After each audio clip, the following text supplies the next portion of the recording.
Sweet. Alrighty. We are live. Looks like everything's coming through correctly. That's good. I've got audio, we've got video. Hooray. Alrighty. Whoa, we did it. Oh, God. Did We you change did the it. stream information? Did We you change did the... Whoops. I forgot to mute my...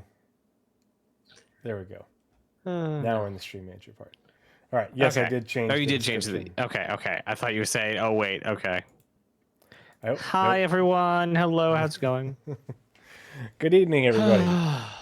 And welcome to episode 71 of the Pathfinders I think podcast. we need to do a sit rep on Star Citizen niche again. Yeah. Where are we now? Yeah. This past weekend, like... Yikes.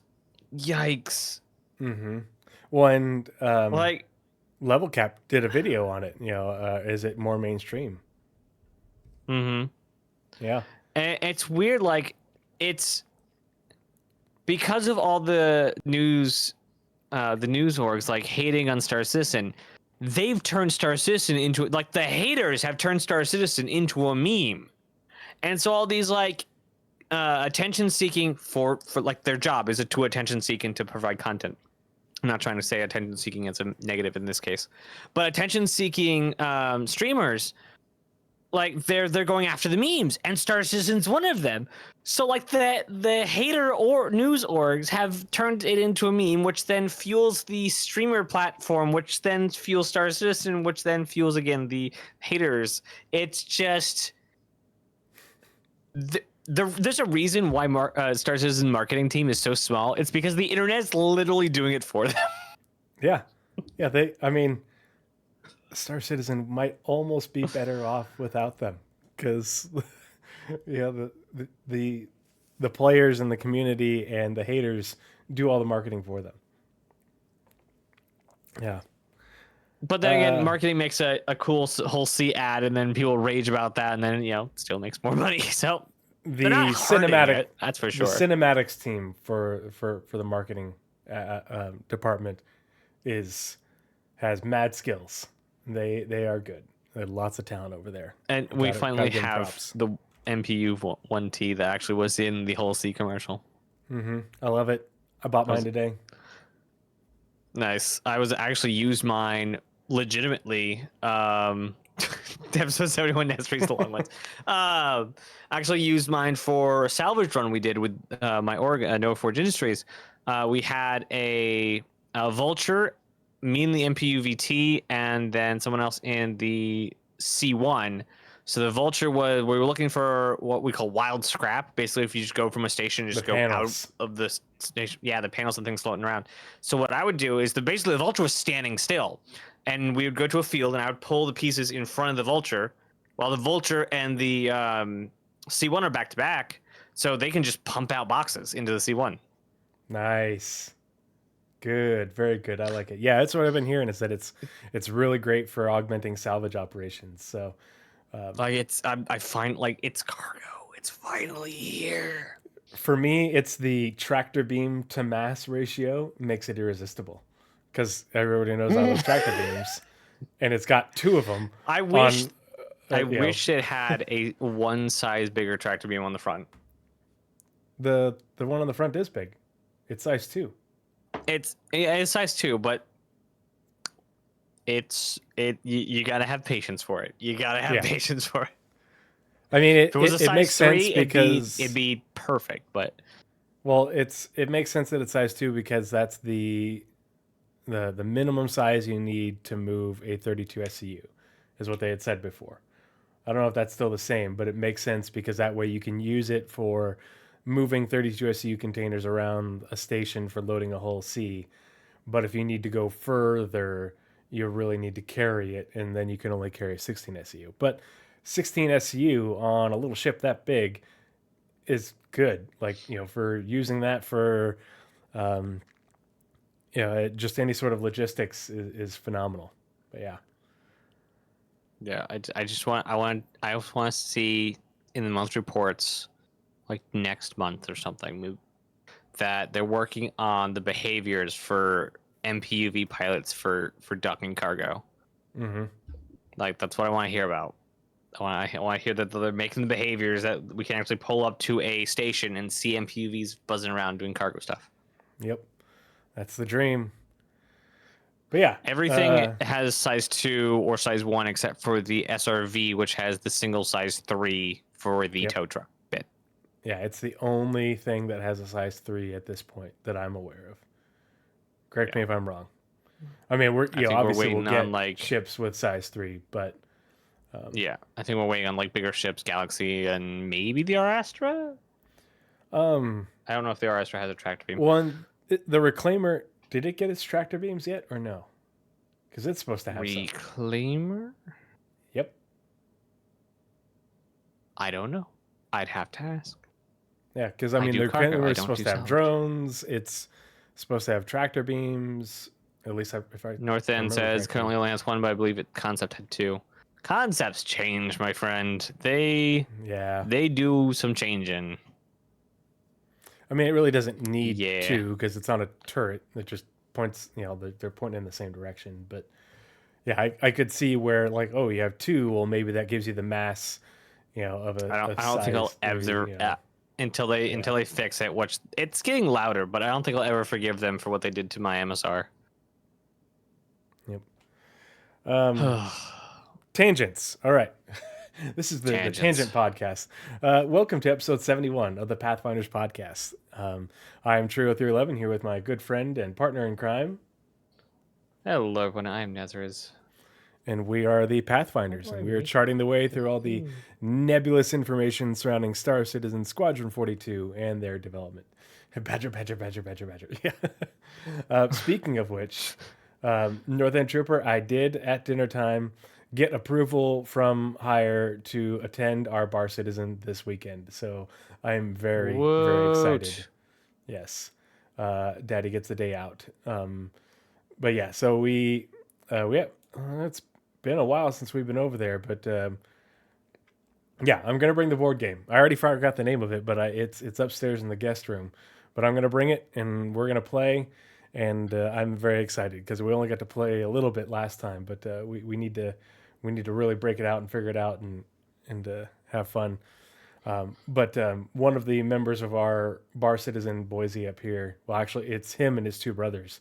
They own a house and they convert it. You know how they have houses with like your 3rd car garage, but except for that 3rd car garage is for like a giant RV. Well, they took that space and made it their game room, and it's incredible. Nice. It is a nerd paradise. So, wow. Yeah, man cavern. Yeah. It is a giant, just it's huge. A cave does not do it justice. It's awesome.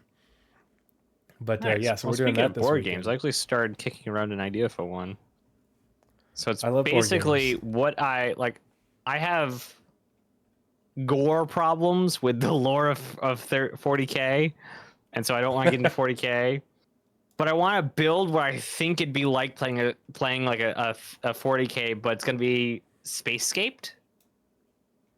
So you'll go around, so you'll explore the territory and flip over cards, and gore problems. Shush.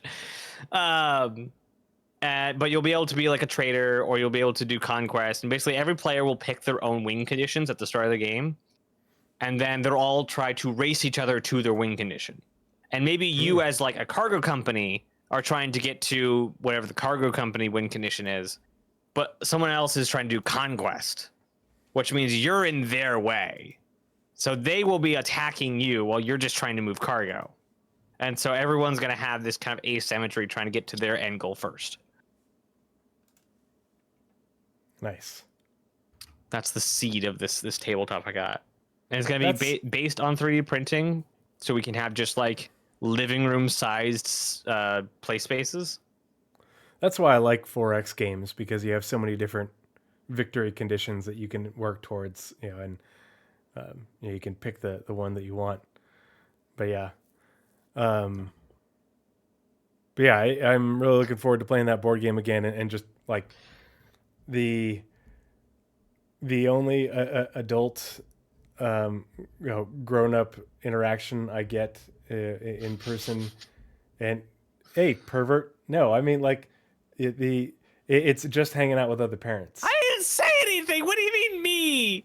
Yeah, I didn't say anything. You snickered. I heard you. But like the only Not time for I ever get to hang out with reasons. the only time I get to hang out with other adults is if we get together with get our kids together and hang out with our friends who have kids, and really rarely hang out with work people who like I hang out with you at work. I generally don't want to hang out with you too much. A handful of them we're good friends with outside of work. It But was for a the most part, camaraderie it's like, snicker. It wasn't. It was like, yes, I understand. Like, this is the only time you get away. I'm like, man, sure, screw it. yes, but yeah, and I haven't been able to make the last couple Bar Citizen things for our little group here in Boise, and we have a good group. We have a lot of, not a lot, but we have good people. We have a lot of obviously shared interests, and we just always have a good time. So I'm looking forward to it. Hopefully, yeah, I'm on a 24-hour shift the day before, so hopefully, like I'm not just messed up. But whatever happens, I'll rally. I know at least one thing your bar citizen doesn't have, What's that? and that's medical gown guy. Yeah. Because he's at ours. Yep. But well, And he there missed was our last ones. Jerk went skiing in Japan. boring. There were 5 of us, including me. North End Trooper, correct me if I'm wrong. There was 5 of us that went to CitizenCon, right? If I think I'm remembering correctly. But yeah.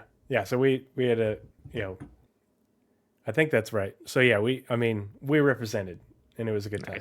Nice. I knew you were in elite, or your group was in at least one of the panning shots. Mm-hmm. Yep. Yeah, I got to hang out with North End Trooper and a few of the other guys quite a bit. I mean, I bounced around a lot because there was a lot of people I really was looking forward to seeing, and people, so many people in the community you talk to remotely that, you're finally glad to be able to hang out together in person. Yeah, definitely not going to make it to the UK. That ain't happening for me. But I'm just all but threatening them to make the next one in Montreal. Like, it's like 4 hours up the coast. Like come on. Mm-hmm. It takes me as long to get to Montreal. Like it takes me almost as long to get to Montreal as it does the other side of the state. Like, it's stupid. Mm-hmm. Like, how freaking long? Like, it's, for some reason, just going west from here takes ages. Going any other direction, you're there instantly. I don't understand it. Well, yeah, what are our topics for today, Tree?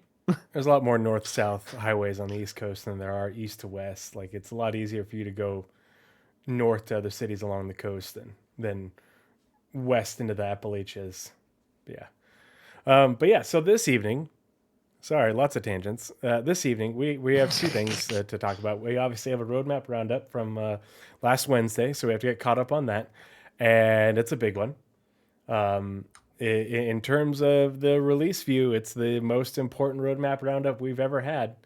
So we're going to take a look at that and all the additions and what it means. And after that, I initially called it a scanner anomaly, but really it's a spectrum pulse because it's everybody's been talking about it, and it's big news. It isn't just me.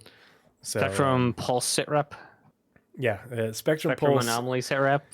Yeah, but we're going to look at the important factors surrounding medical gameplay. So obviously there's been a big hubbub with the changes to Tier 3 medbeds and respawn, as well as the RSI Ursa medevac variant, and its commercial. And so we're going to take a look at a few things surrounding that, but also a few things to sort of set expectations and sort of ground us in what is medical gameplay really, what is it going to offer, or what is it likely going to offer, above and beyond what it does now, and what are the big factors that are driving that or will drive that in the future for the gameplay, because it's in case you might not be aware, especially if you're fairly new to the show, but the Tree0311. 0311 is my original MOS, military occupational specialty, from when I was in the Marines. I was an infantryman, and then I was an 0331 machine gunner. But now I'm in the Army National Guard, and I'm a flight paramedic, and I do that on the civilian side as well. So, and I've been a paramedic and a flight paramedic for like 17 years. So, I'm medical gameplay is something I'm very passionate about. It's something I've followed beyond religiously, in great detail. And so, while I do think that there is some cause for concern, and the concerns are valid surrounding the issues with the Ursa medevac, I do think that I think that that's a separate issue from what CIG is trying to build with medical gameplay. I think that the issue is balancing regen against medical gameplay. It's not a matter of will Star Citizen make medical gameplay and have stuff for us to do. It's a matter of how well will they be able to balance regen against it, and is this a path they need to go down? I feel like they're making a lot more work for themselves, but we'll talk about that when we get there. Especially when it comes to rug pulling. Rug pulling? Like when people who don't pay attention buy the medical Ursa and like, oh, I can just park in any ship and I have a med bed and I can respawn all the time. And they say, okay, we're turning on hard mode now. I spent $60 on this ship. How dare you take away features? Blah blah blah blah. Yeah, it is selling it with these changes is really a bad look, and like that's a separate conversation from the medical gameplay thing. But from marketing, and this was probably my biggest gripe, but that I totally agree with Paul, because we had a long conversation about this. Like, this is a giant marketing shooting themselves in the foot. It's wholly inappropriate. I don't think it was marketing as much as it was they released it with the ship. Like the ship went into production, and because the ship went into production, they looked at medical gameplay and they said, okay, here's where we're at. Here's what we want to do. Look at the new gameplay experience, all the new landing zones and the signs. Okay, so here's what we want to do to get alpha running. Like, this is like Rich Tyler, like all the way through. Like, we're trying to get to 1.0. What do we need for that? We need the game to be tested out in these separate areas. They're not getting to those areas because of X, Y, and Z. So we need them to get back into the action a lot faster. So since this is in production, we'll make these changes, put 1 and 2 together and ship it.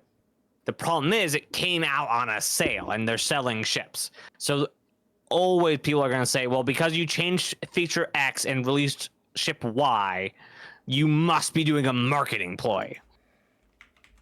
Marketing has like $10 to work with a month.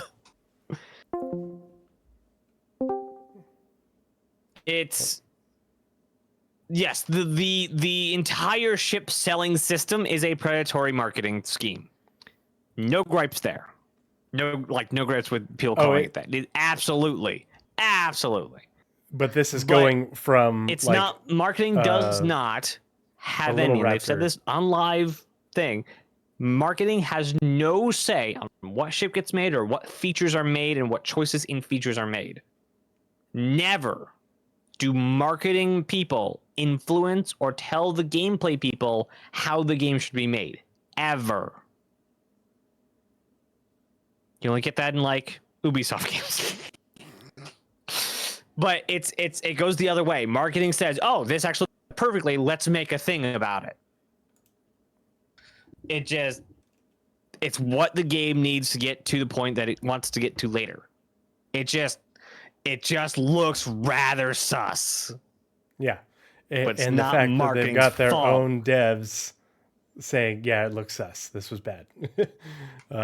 It's leave marketing alone.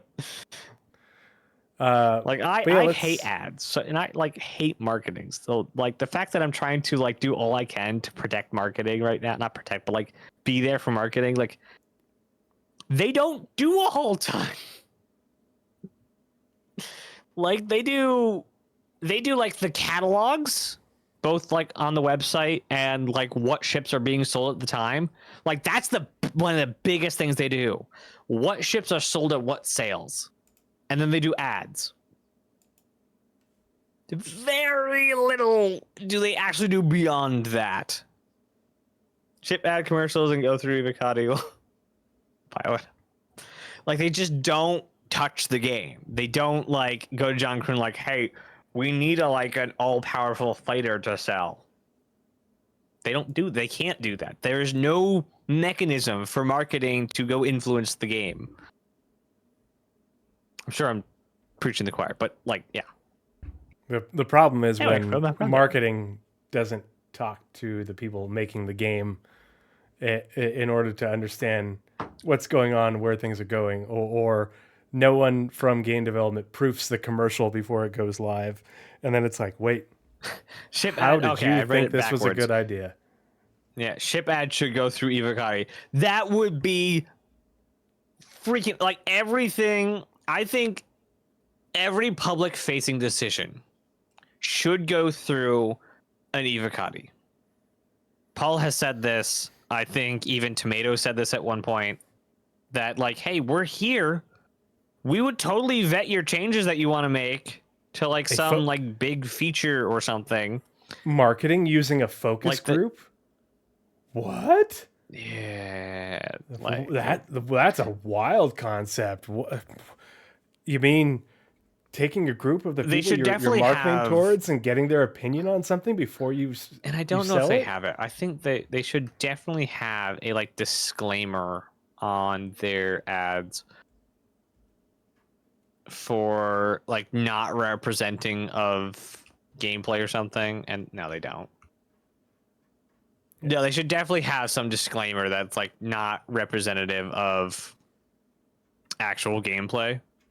Yeah, but that's the problem is or representative of current or planned gameplay. They just need a little tag that says, "Hey, this is just a story. This is just an ad." But all the other commercials to do with the game are actually pretty representative of what the ships and the vehicles do. Yeah, what they do, but not how they do it. Because people had the exact same gripes, and the whole community lit up about the whole C commercial. This isn't gameplay. This isn't how it works. It's all broken and crap. The MPUV doesn't even half work, and nobody's using it right now. So we get it.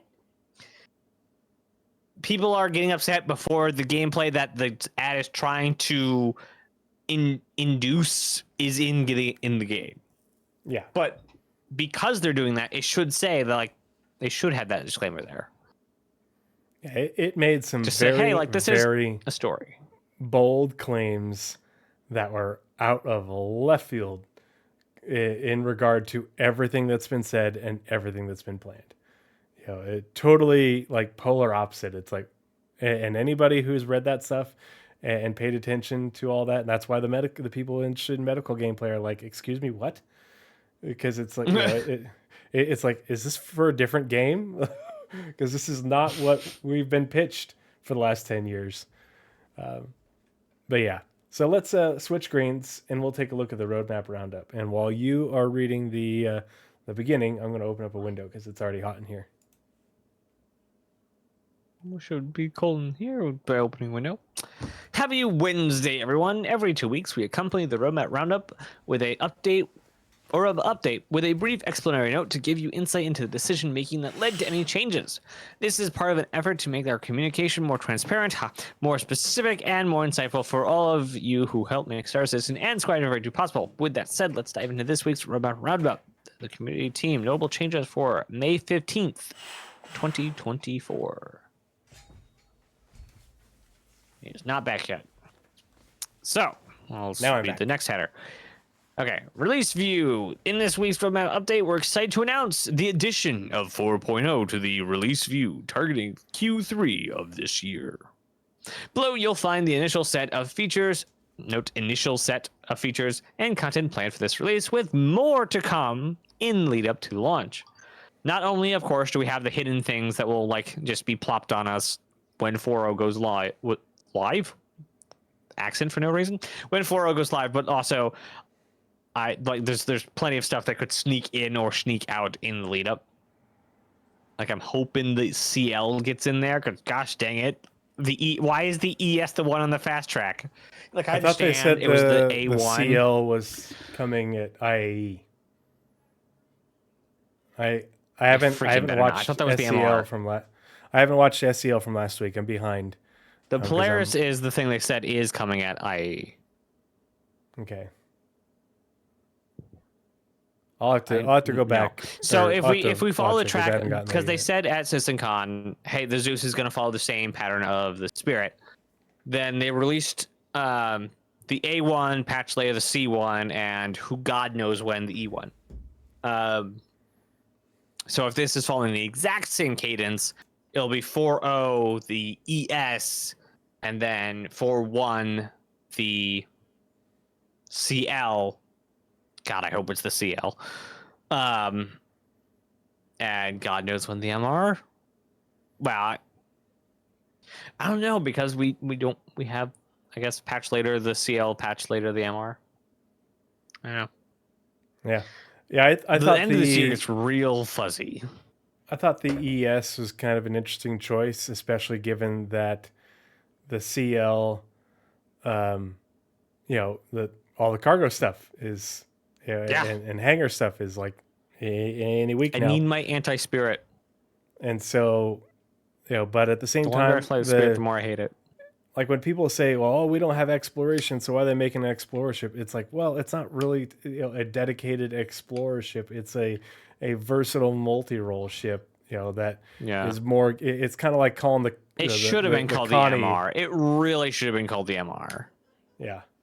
Like it's the middle. Like it's exactly what the Aurora MR is. It's like the kind of is just the basic. Yeah. I mean, I'm glad that they're not working on the Bounty Hunter one, because to me it would just be, yay, another combat ship that has a whole bunch of space taken up in the middle of it for a mechanic that isn't there. It's like that. Yeah. Until they have an idea when Bounty Hunter V2 or at least more bounty hunting like mechanics come along, it's a ship that can wait. I did North End Trooper. Yeah, he North End post the link again in my Discord, but I did upvote it. So, you want to take the first one? Just go sure. Item over item. You betcha. So the following feature cards have been added to the release view, targeting a release with Alpha 4.0. And again, this is just the first iteration. If you go back and you watch the Roadmap Roundups for the whole 323 development cycle, you'll know that a whole bunch of things got added. Yeah, some things got removed, but a whole bunch of things, and those things all just got pushed to a .x patch pretty much. But that is so that's kind of like the age of Star Citizen that we're in. The age of CIG where they were in is they're not really taking moonshots anymore. Yep. They waited for 3 years to put server meshing and pyro in a release view. They've been very reserved about it. So the fact that they're saying this now, they're probably, whatever happens is going to kick it out the door. Mm-hmm. Or we'll stay in PTU for 6 months. Who knows? Yeah. So server meshing Mark III, here we go. Server meshing V1. And I wish that they had specified and said static server meshing. Because most people, the overwhelming majority of people, the whole weird thing that Chris did. Yeah, well, and most people don't have a freaking clue about the difference. And they think that, hey, this is server meshing and we're going to have massive increases in player counts and server performance, and we finally made it. It's like, well, no, this is the last step to the big leagues. The last step before we get there. It does say server meshing V1, and if they take the server meshing V1 and do just a cursory glance of research, I know it's a big step for them. I don't know who I'm characterizing. But most people I know that even look at Star Citizen will take the... Yeah, but if they do a cursory glance or ask anyone who's followed the game, server meshing V1, they'll pretty much get a pretty easy like static server Mm-hmm. meshing. It just does these couple features. It's not the full fat server meshing. Even Yeah. even people who don't follow too hard, not knowing the third tier of server meshing, they'll know that static I and admire your dynamic. optimism. Uh-oh. Where'd the camera I'm go? trying to be more optimistic and kind. Like that's my goal. Because like I've been, I don't know. I get these like people, like these person, like not what are they? Like caricatures in my head of people in the community that don't exist, and I like hate them. Like, but they don't exist. So I'm like trying to like get rid of those like weird people and like go on my actual like um experience. And I haven't met a whole bunch of people who would look at the roadmap and like actually be here and not have any clue. Like either they actively are against the game, like they are looking into it to find something to hate because that's the world we live in, or they're here and they like if they're asking a question, if they want to know, then they'll find an answer pretty quick. Yeah. I think it's just confusing because in the last letter from the chairman, they called it, or it was the last one, the one before that, they said static server meshing, dynamic version 1, and then dynamic version 2. And now it says server meshing V1. And so it's like, Yeah. hopefully that doesn't send the wrong message. But so Yeah. the initial Yeah. implementation There of are server technically meshing. 3 V's. Yeah. But they call it in the last letter not a V and V1 and V2. Mm-hmm. The initial implementation of server meshing enables multiple servers per shard, and they said multiple, so they didn't specify. And remember the server meshing minimum viable product example that they put out in there's a little like what's that called, like a timeline chart from a letter from the chairman almost 2 years ago now, that had the minimum viable product as we're just now getting to the end of 2022. That's where we're at. as 2 servers per system, 2 for Pyro, 2 for Stanton. Now, that being said, a lot of it, when it comes to the server meshing tests that they did, a lot of people said I got a lot of feedback. I read a lot of feedback around the server meshing test, and a lot of people said the 400 person test, which I think because they did multiple different player counts at multiple different numbers of servers and a static mesh, and I think it was the 400 people across a 4 server mesh with just Stanton was really good. And after, especially like 200 to 400 people, but that's just Stanton, and that was 4 servers. So we shall see what configuration they end up going with the initial implementation. That said, when they started those tests, they did specifically say that it would be a long series of tests in the tech preview channel, and we haven't had any since early it was like early mid-March. So it's been over 2 months since we had a tech preview I test. imagine after Xenothreat's over, Yep, 100%. it will be like, where's that idiom?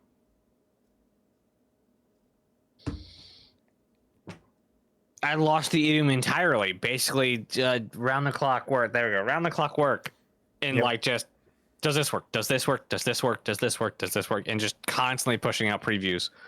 Yeah. Jared has also said that we'll see the Pyro Playground before 4.0. Yeah, I don't know if that's which makes sense because they, I think that they'll want to do that in order to test a lot of these things that we haven't gotten to test before. I want to see that with the new anti-ganking mechanic.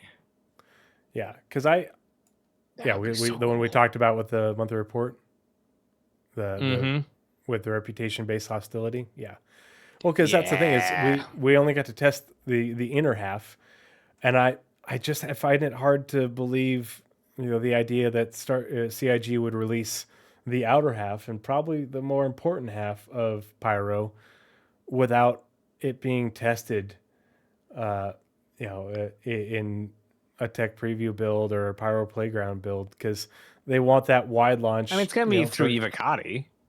It will, but we've seen how everything goes through Evocati. It still comes out, things still come out broken. But if they can get a wider audience to it, it'll help with the polish more. So we'll see. But Yep. but the initial implementation of server meshing enables multiple servers per shard to improve load distribution, so spreading out the load of the server, and facilitates navigation between two solar systems. And that's the big deal. Is right now we have one server running all of the Stanton system, and managing the simulation for all 100 players and everything that's going on within the entity zones that the players are nearby. And so it means that the servers have to simulate a lot of crap. And by just adding additional server to split up the system, it reduces the load on an individual server substantially. Now, if you add more players, the thing is, if you have 100 players dispersed throughout Stanton, and the server's having to simulate all of it, well, and then if you add 200 players, the chances are that most of the system wasn't already being simulated is pretty low. That's why they do these big events, because it concentrates players in an individual area. Again, they can use that to optimize servers. But if all of Stanton is already being if almost all of Stanton is already being simulated by the server, and then you add 200 more people, the server, now that load is not cut in half, but essentially dramatically lowered, because you've taken, you've got players, you've got player overlap essentially, and you're not adding more area to simulate. You're essentially just adding more connections to that simulation. And so it's a much more efficient process, even just by subdividing a system into two servers. And facilitates navigation between two solar systems. So, and they said that they handle the transition from server to server within a star system differently than from server to server across a jump point. It's a different way of handling those transitions, and handing off that entity authority as you transition from one to the other. So it's definitely something to be excited about, but this is the initial implementation. So it's going to be a rocky start, but it will be interesting to see, if we see server performance improvements, but also what else do they add besides Pyro that continues to, because they need to get the system in, but then they also need to stress that system. And so I think with the initial release, we'll probably see a more middle of the road player count and middle of the road server configuration. And then they'll ramp it up and see how far they can push static to get more data on high player counts in order to also stress the replication layer even more. But yeah. Yep, makes sense. Because they're gonna need to figure out how to optimize, like, just as we've been spending the last 10 years trying to figure out how to optimize a single server. Now we need to figure out how to optimize configuration of servers so that the dynamic version is not just, oh, somebody walked into a room, spawn a server. Oh, somebody walked into the next room, spawn a server. So it's like actually balancing itself for performance, not just throwing servers at the problem, because that will get expensive. Balancing performance and cost effectiveness. Yeah. Yep. All right. Next one is Mission System Refactor. So if anyone played any of the server meshing tests, you'll know that the second you crossed a border, or even now in live, if the server gets recovered, you will lose all your mission progress. This is the system that fixes that, reworking the underlying mission system to become compatible with server meshing, allowing for easier creation and maintenance of mission content. This will also obviously make it so it can track you through boundaries of servers and hopefully a server crash, because it should be a mission service, not just run on the DGS. Exactly. This is an example of services being moved off the DGS in order to make them more resilient, but also scalable. And this is like I'm pretty sure we now had a mission service. That's not a clickable link. That's a nope. That's the companion guide. Why do they not have a clickable link to the roadmap? Oh, there it is. yeah, It's the so first down link the bottom. in the page. Oh yeah, and up there. It's the first link in the page. Yeah. Deliverables, mission. But it's the not only will this allow for if the server you're on crashes and it does the recovery, your missions won't go away. Yeah, they'll be retained because they're running off of a service that's communicating not only with the server but also with you, just like the replication layer does. But also, this is what will allow for you to take a mission in this server in Stanton, but the objective is in this server in Pyro, and have missions, cross system boundaries, cross server boundaries. Because whether it's in Pyro or on the other side of Stanton, it has to be able to cross server boundaries, and that's a big deal because those are obviously a lot of the missions that you're going to be taking are local, and they do want you to the big thing is they want to have a significant density of content within a planetary system or smaller system, smaller local areas, because if they keep you in an area around a moon, around a planetary system, and not moving from server to server a lot, it reduces the amount of transitions and the amount of workload in doing all these handoffs. And so that's part of the reason they're doing that. What were you looking for?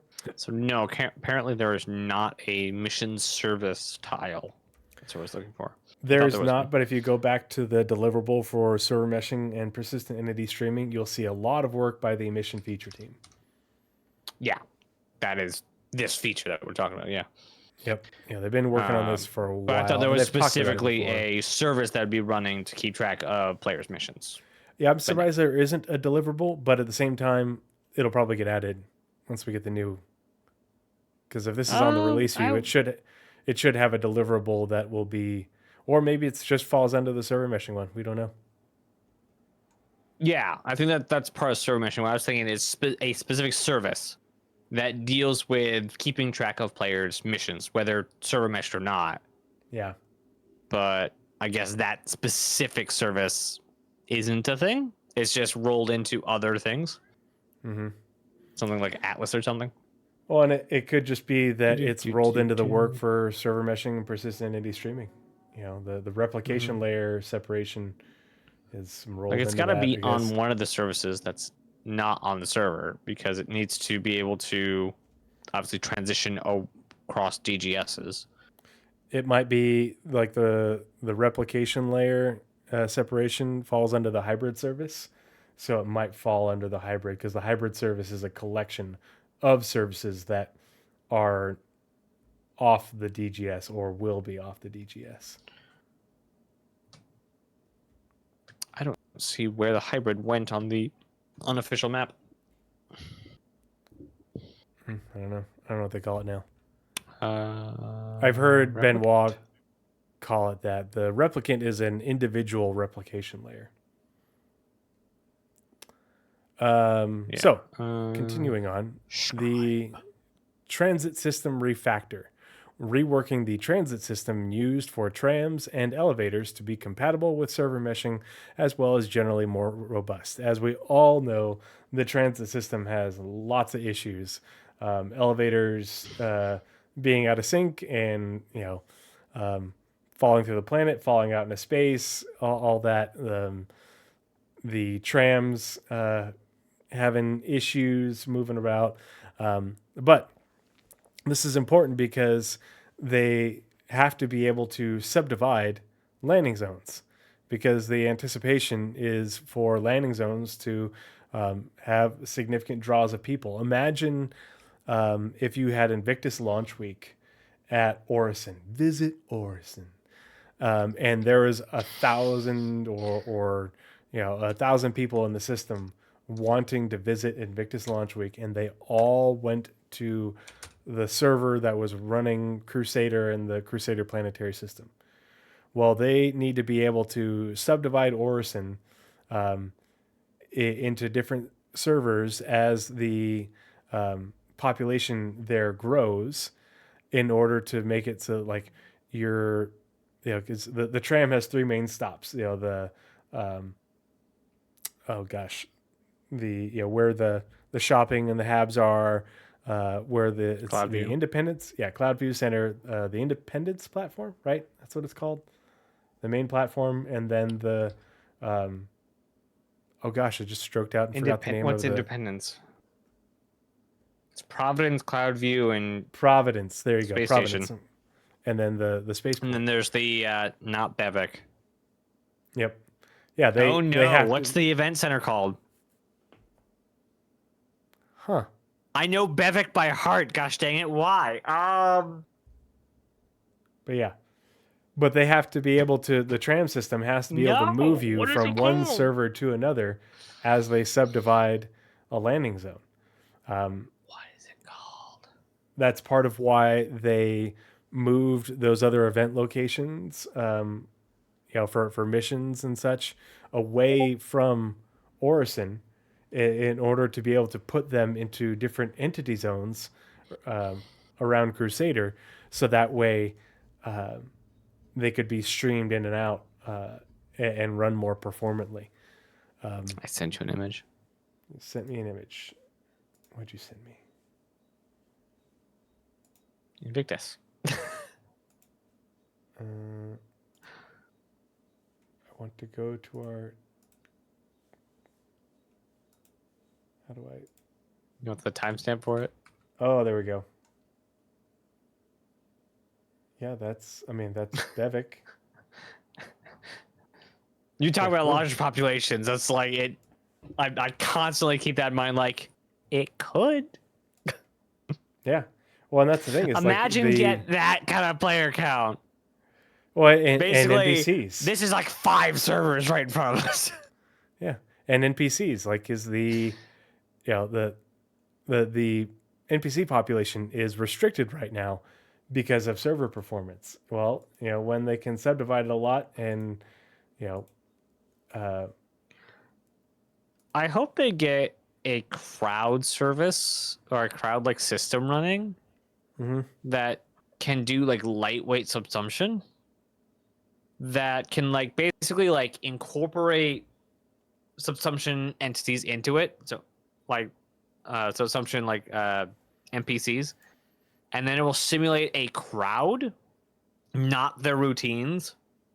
And then they'll basically have like enter and exit points, and that way we can get like this super dense crowd with subsumption AI running through it. Highly doubt it, but it's a thought I had. Yeah.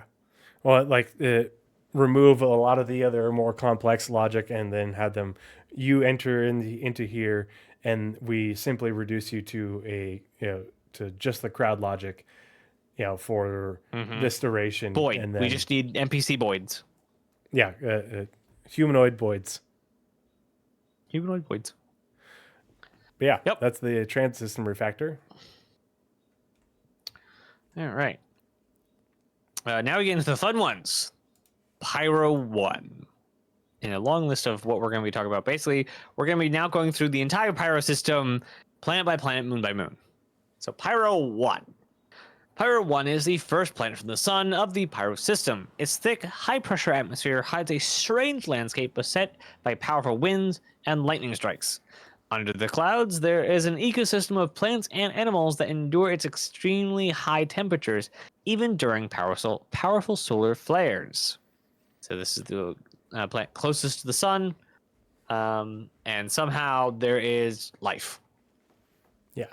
Well, and Paul brought this up on his stream. It's not habitable for humans. You can go there with the right protective equipment, but Which one does the whip uninhabitable doesn't mean that other things can't live there. It just means that we can't live there without protective equipment or under certain conditions. Which one does the whip crab live on? I don't know if we know. I don't know if we know where its domain is in Pyro. I don't know if we have that information specifically yet. It might be one of the one of the two predators that they're working on in the latest monthly report. It does have abandoned facilities on it, though. Yeah. Mining outposts in service, allowing Spire's population to attempt to utilize the planets before the facilities were abandoned, close to the 26th century. Interesting. But yeah, Anyway, like next one. Microtech is habitable because it's, we can exist there. Hurston is habitable because we can exist there, but less so every day. Yeah. So, Pyro 2, Monox. Monox, Pyro 2, is the second planet from the sun of the Pyro system, nicknamed Monox for the deadly carbon monoxide in its atmosphere. It has a temperate climate and was seen as a viable candidate for terraforming shortly after its discovery.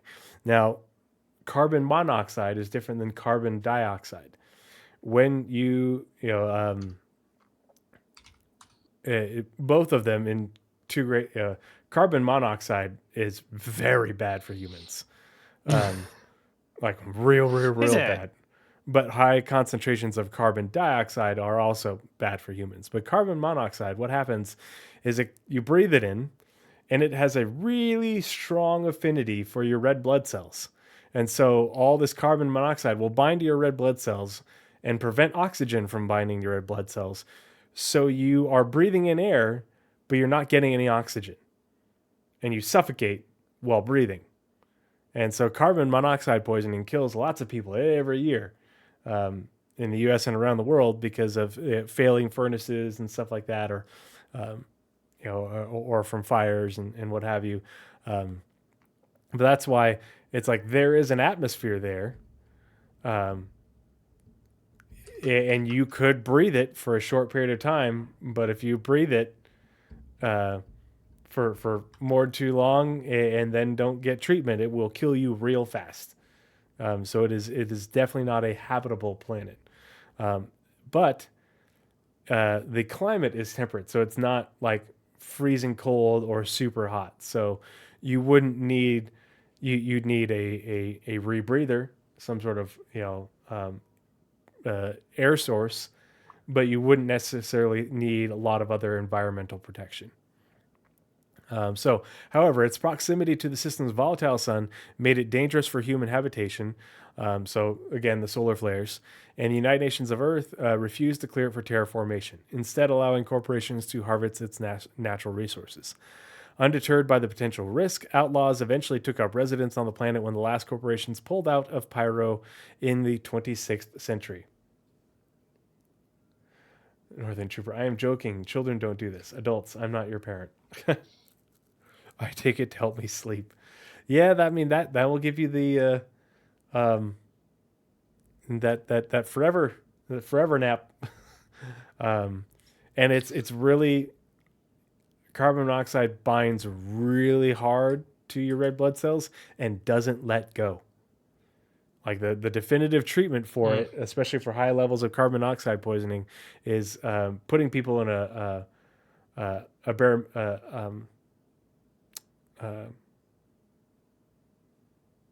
oh gosh, it's what they put divers in to treat the bends. Compression tube. It's a big old chamber. Atmosphere Yeah, tank. They increase the pressure really high. Yeah, hyperbaric chamber. Thank you. Yeah, hyperbaric. And that's the definitive treatment for it, because you can flood people with oxygen and it will take forever for the carbon monoxide to unbind from your red blood cells.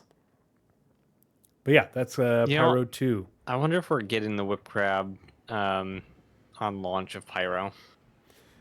I will honestly be disappointed if we don't. But I think that with the launch of 4.0 and Pyro, I think we will probably, if we just got our first Boyd and our first Predator, I think we'll probably get at least 2 of each NPC fauna, what like 2 predator, 2 prey, and as well as multiple voids. So, Aether Drift. No, Halfway through. we're barely Hilarious. into We the are. roadmap roundup. What are we on? We're in like the one. We're on the 5th one, bud. You're basically at the beginning. What are we at? Hour and 10 minutes in. All right. Bloom. Pyro 3 Bloom. Bloom Pyro 3 is the 3rd planet from the sun of the Pyro system, cold but naturally habitable. It became an epicenter of mining endeavors in Pyro. Pyrotechnic Amalgamated and other corporations constructed multiple staging sites, employees, barracks, and processing centers that were used until the cost of their maintenance could no longer be offset by mining profits. Abandoned when the last active corporation in Pyro ceased operation there in the late 26th century, they were claimed by squatters, outlaws, and former miners who lacked the means to return to the United Empire of Earth. It's pretty wild that they abandoned those people there. Like, that's just nuts. You think your job is bad. Like, these people took a job on a refinery in the North Sea or something, and then or an oil derrick, and got left there. Yep. Yeah. Like that's the biggest thing that CIG has not translated very well into the game is how terrible the environment and society we live in is. Actually, I should not say society, because actually society is rather good. Like, there's a lot of activists, there's a lot of news orgs that actually care about their job. It's specifically the mega corporations that are just the absolute grime of the earth. It is. Yeah, some of them are. It's real, shocking real how bad. much just it's actually a weird dichotomy between people actually love their job. There's actually a lot of happy people that live and we hear stories about. Not a lot of people are complaining about their lot in life in all the lore we have. You'll have people who live on the throes of the Magnus in all of its economy roads. I'm like, yep, this is what we live in. You upset? Of course I'm upset, but what are we gonna do? That's kind of the idea for people who are without. And people who have, it's just well, I have all this money, I should use it. But the megacorps specifically are we're gonna take human resources and apply that actually. So you actually have decent people with terrible companies, which is slightly different from today when you have terrible people and terrible companies. So society is actually pretty positive. So we're on to Pyro 4 now. Correct.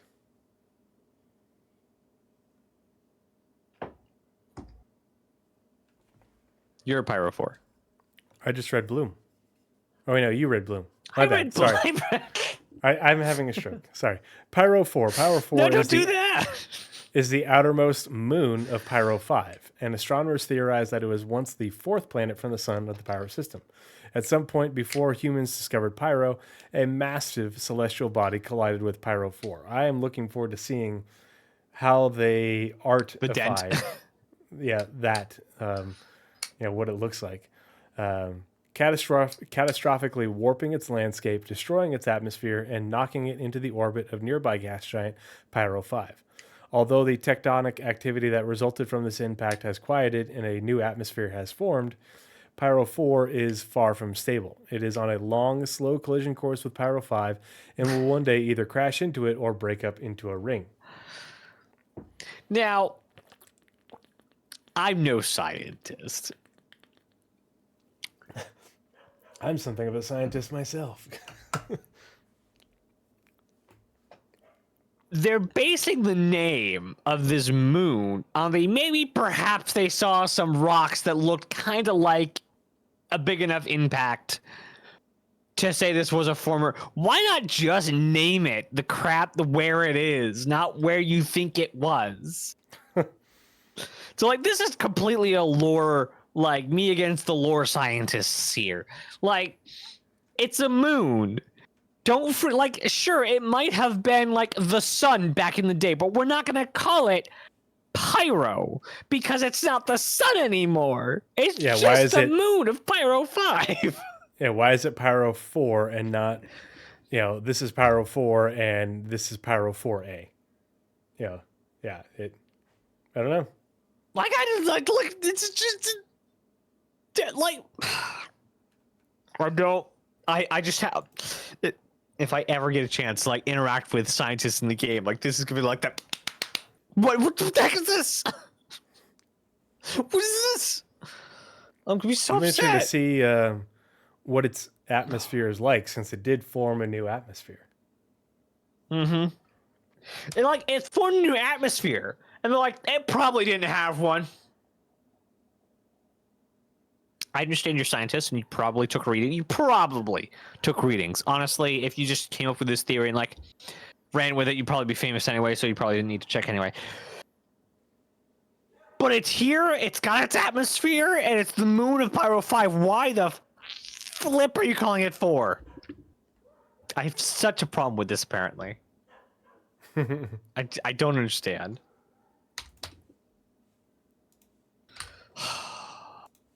Okay. Pyro 5. Honorary Pyro 4. Pyro 5 is the fourth planet. God dang it, I hate it so much. It's the fourth planet from the sun of the Pyro system. It was given the classification of Pyro 5 when researchers came across strong evidence its outermost moon once maintained a stable orbit around the system's star between Pyro 3 and Pyro 5. When it was struck by an unknown celestial body, it was knocked into Pyro 5's gravitational sphere of influence. Residents of and travelers through the Pyro system are known to harvest hydrogen from Pyro 5's green and yellow atmosphere.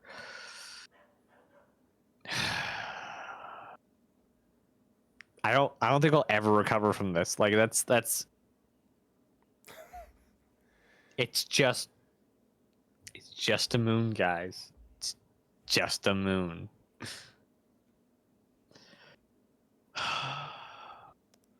Everything is low Earth orbit. Game devs, not scientists, nerds.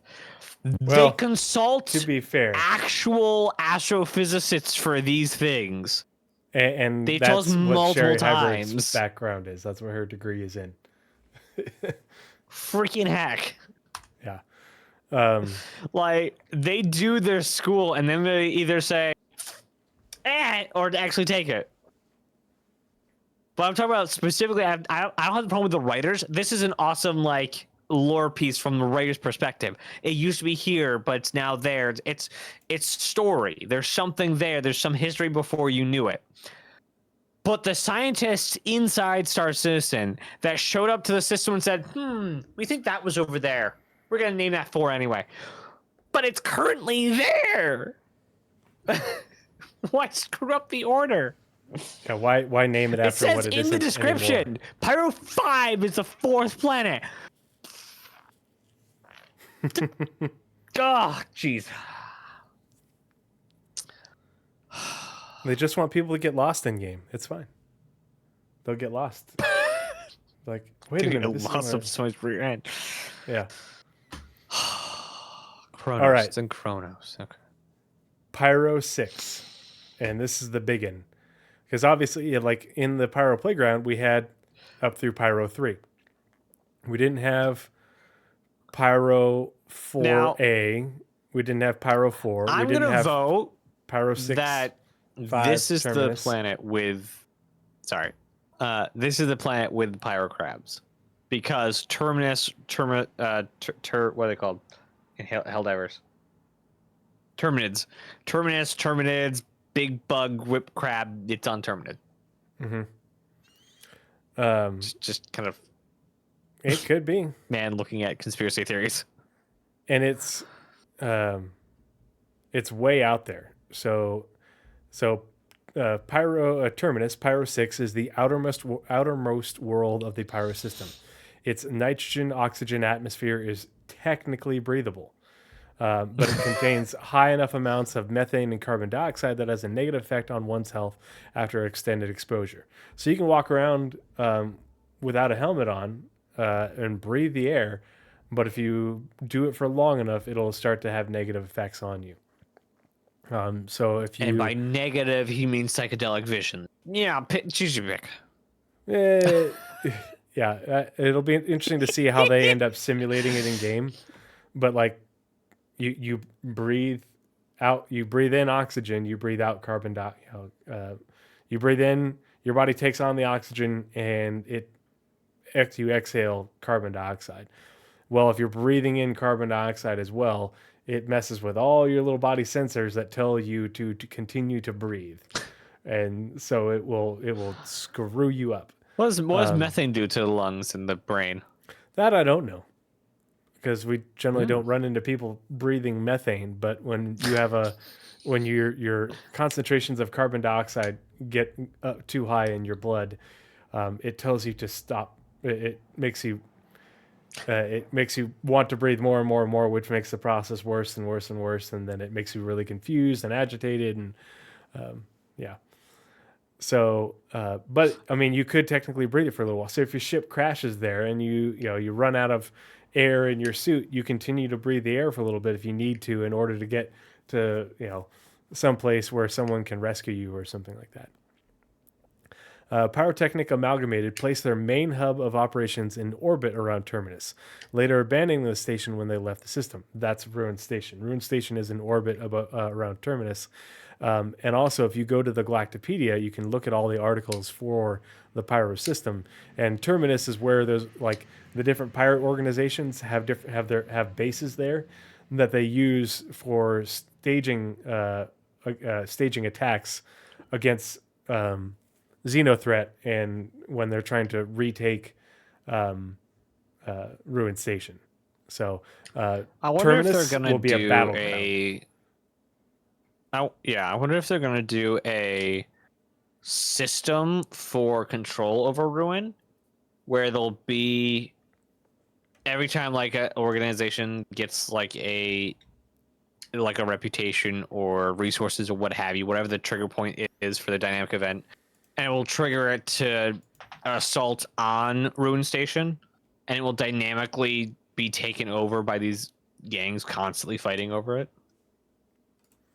Yeah, eventually, we'll see how they end up doing it, but I think it'll be interesting to see what sort of missions you get to, kind of like the Xenothreat mission where you're trying to get supplies to the UE to repel Xenothreat. Well, I imagine you're going to get missions to bring supplies or even pirates to these different pirate bases in order to build it up and get ready, and then they'll send out an attack. And that's I how, imagine if those we are jobs. have another Xenothreat after this next one, then it will be from both sides, and there'll be a pre-Xenothreat in Pyro to get Xenothreat ready for their engagement.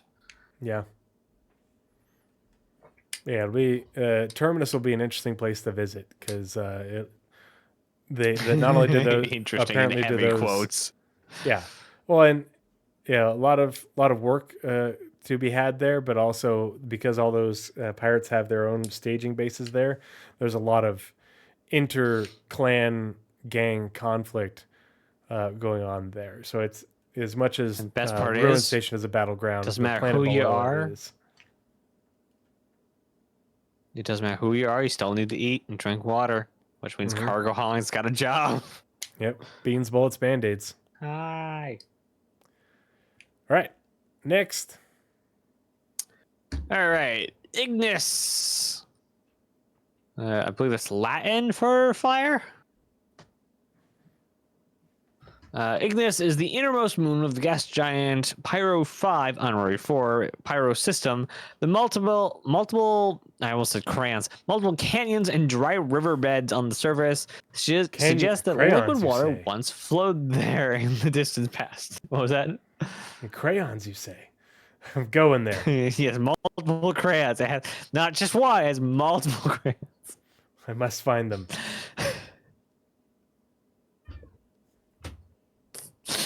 Its frigid average temperature and deadly atmosphere of dioxide. Sulfur dioxide, ouch. Creates an unfriendly environment for those who lack proper protective equipment. Nonetheless, the moon sometimes sees visitors seeking to resupply their air reserves thanks to the small amount of oxygen in the atmosphere. Those filters are working overtime if that's where you're getting your oxygen from. Ouch. Sulfur is not a nice gas. It's very corrosive, and it doesn't like being filtered out.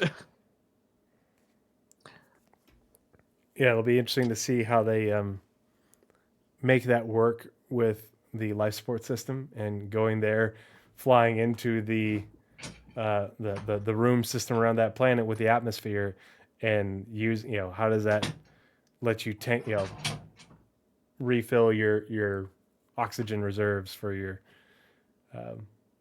life support system. So, Vatra is the second moon from the gas giant Pyro 5 Pyro system. Its thick, high-pressure atmosphere of nitrogen and methane supports an ecosystem of plants that subsist on hydrocarbons instead of carbon dioxide. Some water is present on Vatra in the form of ice, in the form of ice, but is too cold on the surface for it to exist in a liquid state. Next, more plants, more fauna. Romanian, I believe that one is. A deer. Vatra. I don't know. I'm looking them up as we go through them because they're fire or fire. That's one apparently. Vatra is fireplace in Romanian apparently. Oh. These are all like words for fire in different languages, so I'm just gonna go through them as we go through them. Because Veer is an interesting one. I think it's like German or something. So we're at a deer. Yep. Okay. Adir is the third moon from the gas giant Pyro 5 on Ori 4 Pyro system. Jagged mountains and rocky hills dominate the crater-ridden landscape because it lacks a protective atmosphere that would otherwise break apart most approaching celestial objects. Its surface sees frequent impacts. The air is permeated with fine particles of dust that are generated during these events. So it's basically the moon with a bit more gravity. I want that to happen. I want to be on the moon and be able to see things falling from the sky and landing on the surface and have it go poof. That would be cool. I mean, if we remember the trash falling out of the sky in that one Squadron demo. Yep. A deer is not fire. Doe. The first thing it pulls up. Female deer.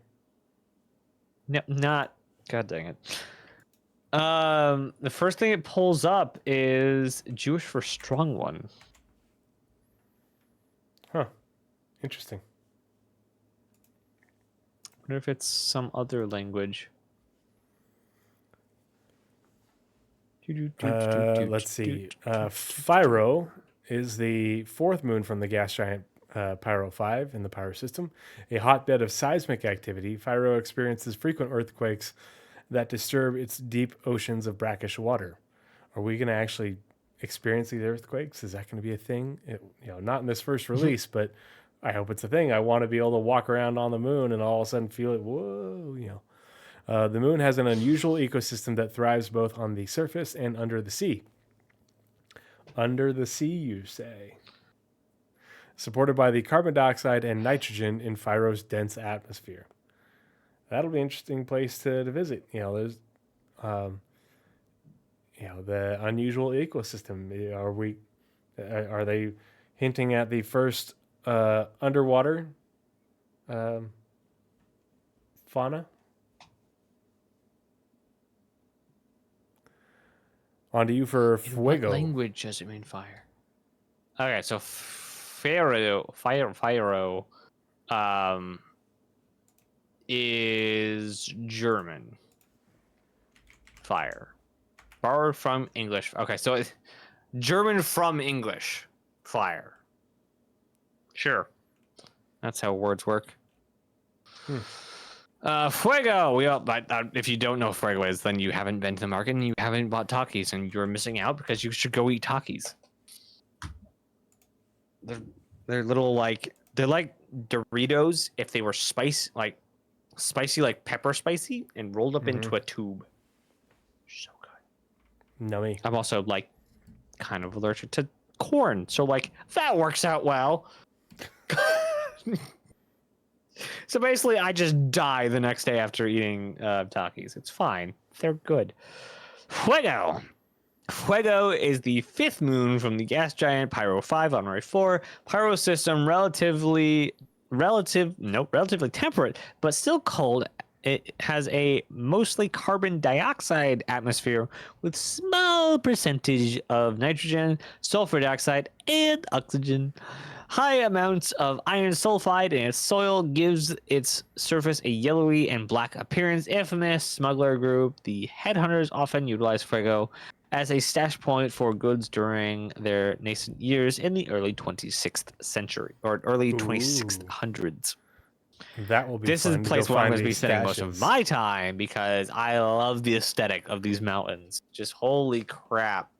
Because that was in the playground, and I beelined it for there. It's so cool. It was the yellow and black one. No. And it's swill. The yellow stuff was like a moss lichen plant thing. The plant that was Pyro 3 is the one that had the yellow lichen Didn't say stuff. anything about yellow bits. Bloom. Bloom. That was Bloom. We didn't have Pyro the Pyro 5, 4, and all its moons in the Pyro Playground. Oh yeah, first arrival, but yep, I'm watching the video now. Yep, yep, that's Pyro 3. So what's the difference between the landscape of Pyro 3 and Blue and Fuego? Fuego has it's in the soil. It's not the plant life that makes it look like that. I just looking for the smuggler stashes. That'll be fun. Go looking for smuggler stashes. Former, they're not they don't care about them anymore. Yeah. So loot for us. Ver is the sixth moon from the gas giant Pyro 5 Pyro system. Thanks to an increased greenhouse effect in its dense carbon dioxide atmosphere, it is unusually warm for a moon so distant from its sun. Its carbon-rich soil supports forms of vegetation that utilize crystalline carbon in their base structures. Before the system was overtaken by outlaws in the early 27th century, these plants were a popular subject of research among botanists. Go and find samples, bring back to botanists in Retor system. Here you go. Science gameplay, exploration. Apparently farming methane might be a good way to get water in Pyro according to Danger Hobo. Burning it yields CO2 and H2O. Yeah, could be. We've seen the stupid Star Wars tower, the oxygen, whatever they're called, condenser Star Wars towers in Pyro. So that's probably what they're doing.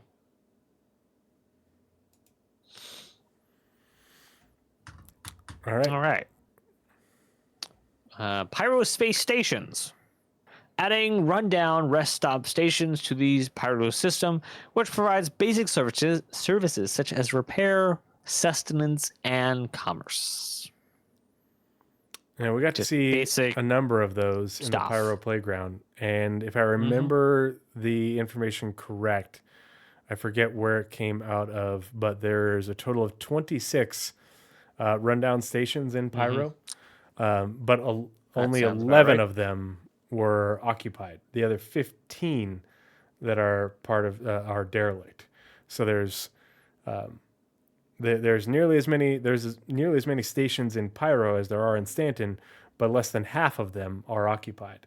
So that alone means there's a lot less infrastructure for us. A, the system's twice as big. B, you have a system twice as big with fewer stations and with reputation-based hostility. You won't have the reputation to go to all the stations at once. most likely. So, Yep. Outpost Colonialism, a small home for AI to live and shelter. They consist of a central hub and a few optional internal and external modules. They provide the basic necessities to support a small group of people for an indefinite amount of time. And we've seen some of these already. I'm just looking forward to seeing where else they are in the system and what new ones they've added. Because there's, I want to say there was a total of like 52 total is the number that they had last talked about. And that's the occupied ones, not the derelict outposts.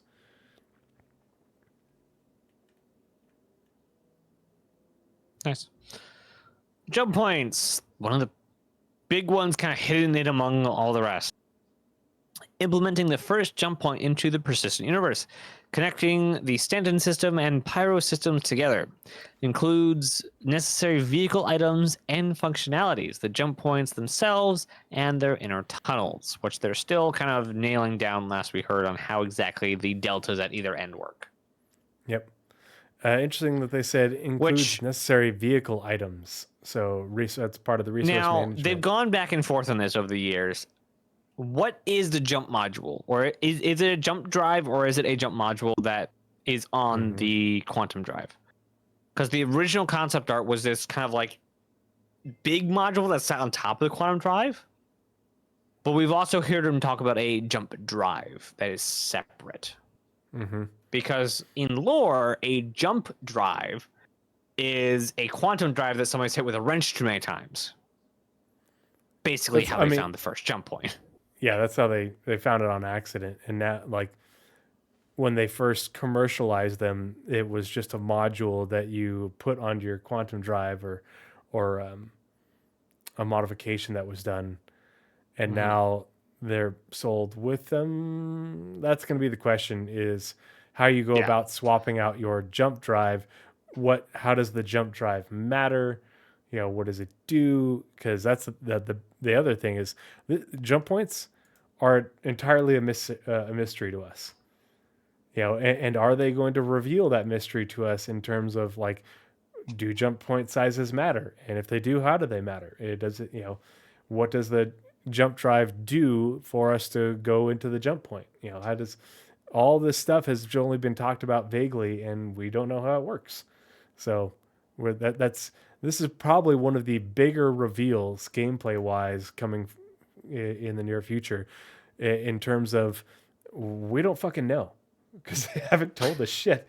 You know, they're just sort of like, well, maybe it's this, maybe it's that, and it's like, all right, well, time to finally let the cat out of the bag. I think that's the biggest question to the wider game we don't have, the game we don't have, and the answer we don't have, which is, what does jump size mean? Yeah. Because you and Paul have commented on it many times. Like, the lore does not line up with what jump point sizes you guys have been putting on the maps. Like, why is there a kingship here? Why is there a bangle going from here to here? Like, these don't make sense. What does it mean? Does it just mean you have to be careful? Does it just mean you gotta do better? Do you have to have a lead ship? What is it? Shori Katsuni says, at this point, the jump drives are separate from the quantum drives, right? I don't know. I honestly haven't looked. That's what they've gone back and forth. Yeah, and that's the thing, is like on your vehicle manager app, you know, they're separate, but on the ship, you know, with the physical component, is it just here's the quantum drive and you open it up and you can remove the jump module from the top, you know, like in the concept art? We don't know where they're going with it. For me, it would make sense for it to be separate or adjacent or something like that, because if your quantum drive, if your jump drive takes a hit, you still want to be able to quantum, you know, like, so, but you know, and with quantum boosting being introduced, like, there's a lot more use to your quantum drive than just point A to B. Like, it's also just moving out of the way. It's basically how you disengage completely. And with quantum boosting, it's not like quantum jumping where they can just follow you into the next jump. The amount of times been hunted down is so stupid. But with quantum jumping, they can hunt you down. but with quantum boosting, they can't because they have no idea on what point between you and infinite you're ending your travel. Yeah, it'll be. You're gonna start I'm looking Riot forward to once by the saying ISC if you on that. your ship does not list a jump drive, you can't jump. Honestly, that's probably right. They just probably have to add a few to them. But we have plenty of ships in game that do not have quantum drive that should, A jump decently drive, have quantum yeah. drives. I'm looking at you, MPUV. You should definitely have a quantum drive for no good reason other than I want to fly it around everywhere. No, I think he's saying if it doesn't have a jump drive listed, it can't jump. Yeah, but no, I'm saying we have the next step down reference, which is we have ships that don't have a quantum drive. So if we have ships that have quantum drive, we're gonna have ones that have quantum but not jump. My idea is that the jump point, the commercial jump point, should have a gate at the most stable place to enter that jump point, and that's where the infrastructure is.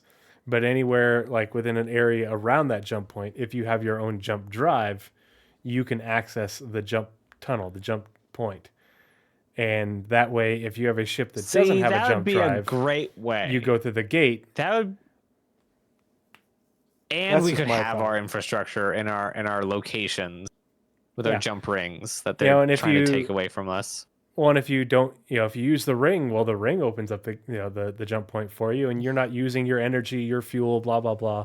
Make it a fuel intensive thing to do it, not using the infrastructure, and that way, I really want my jump smuggling. rings. I don't freaking care what kind of nonsense they put. I want my jump rings.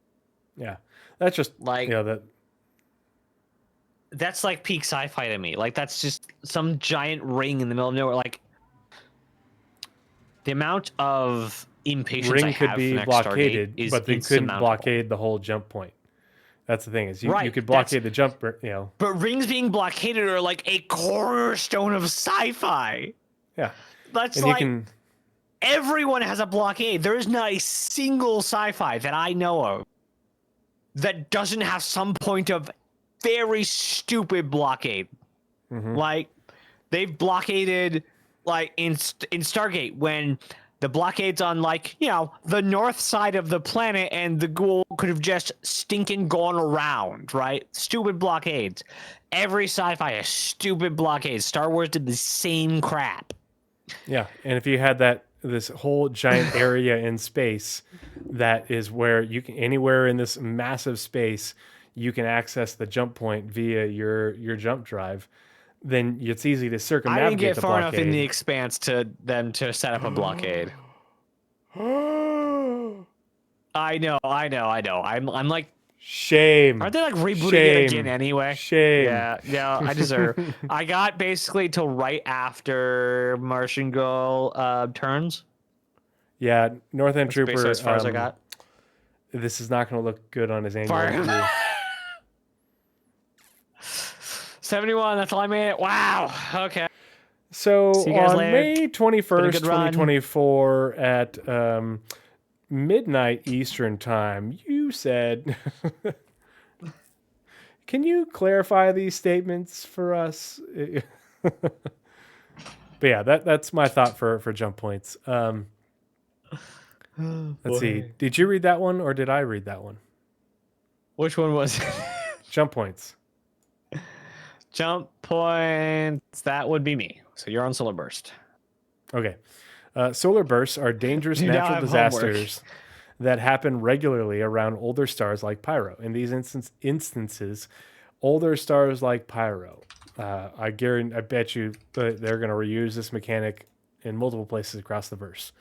In these instances, the sun erupts with a high energy particle wave generated from its surface, traveling at 15% the speed of light through the entire star system. This dangerous high energy particle wave can be avoided by hiding behind other objects that are big enough: planets, moons, space stations, bigger ships, etc.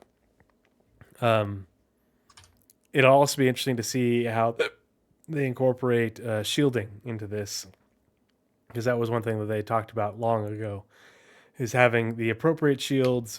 So maybe it's something like you have to charge up your shields or what have you. Who knows?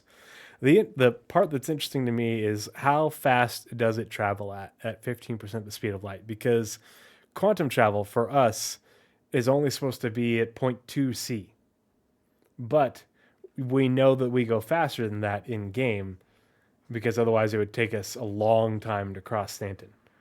So is it going 15% the speed of light actually and we're going faster, or are we going 0.2 c gamified and it's going to go 0.15 c gamified? So you could outrun it by a little bit, but oh my not god, a that would lot. be so good. That would be so like You're like running that away would from be a it to thing. then do a hard 90 behind a moon, you know. How far does a solar blast go? Yeah, does it dissipate? You know. Because like that totally become a thing where people like racers line up and see who can outrun the solar flare. Okay, so according to, again, this is only the data we have. According to Urkel, Gladius does not have a jump drive, which makes sense to me because if you're a fighter. carrier-based fighter, why the F would you have a jump drive? Exactly. Now, where is Mr. Oh, that's right. He doesn't do not out ships. All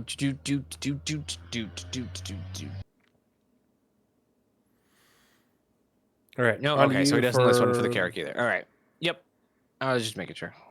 He does not lift jump drives at all, so I have to look for somewhere else. Life support. Implementing the first iteration of onboard life support systems in ships, which entails a ship component that generates breathable gas when turned on, and management of said life support component within the vehicle loadout manager. Woot! I'm super psyched for that one. Which leads directly into the next one, engineering. Yep. Engineering allows players to manage, maintain, and repair various ship systems. Players can assume different roles that each provide a unique gameplay loop. With engineering gameplay, players have to contend with item degradation, malfunctions, and power management. This is, besides medical gameplay, this is one of the things I am most hyped about. Is having the depth of multi-crew gameplay that comes with engineering and life support. You know, being able to, you know, and so here's another question for me is with life support and engineering, will that change? Are they going to remove soft death when that occurs?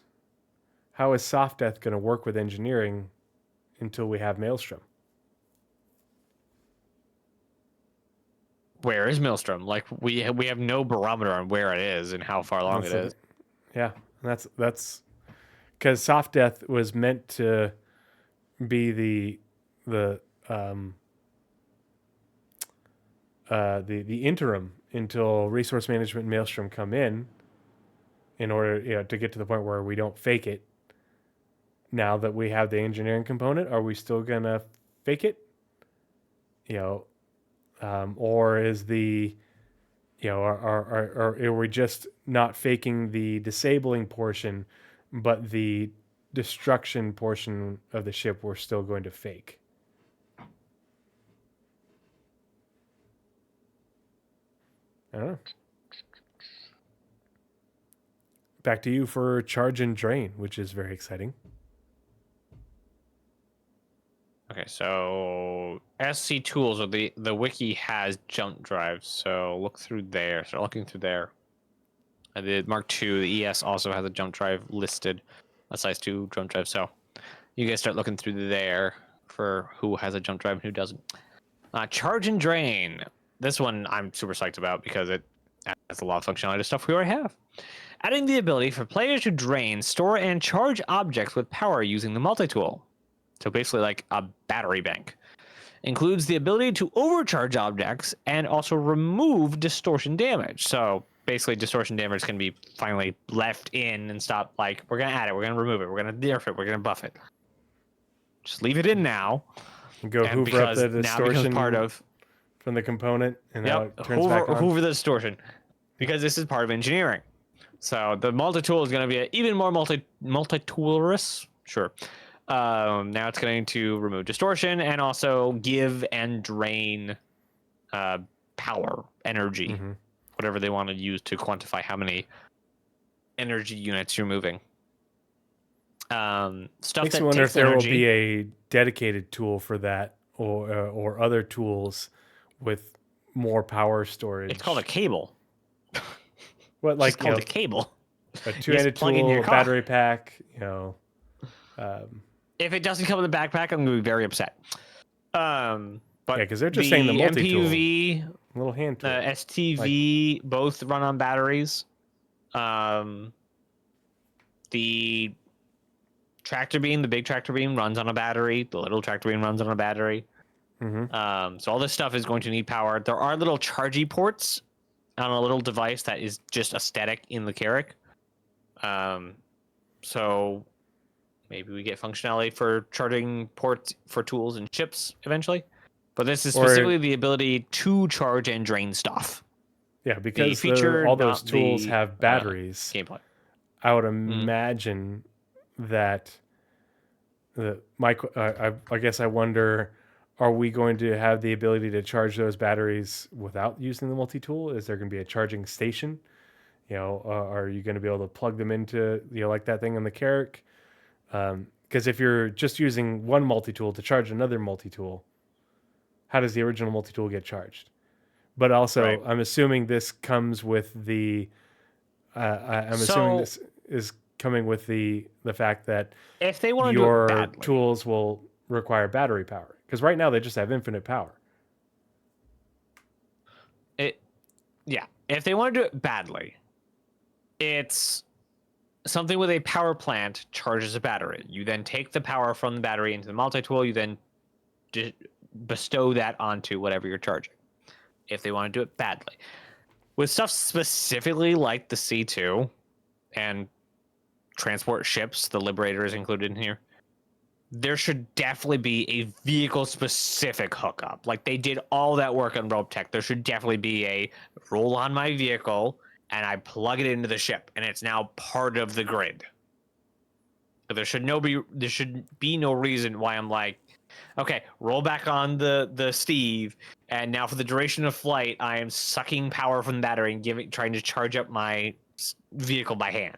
I should just be able to plug it in. So hopefully that becomes a thing.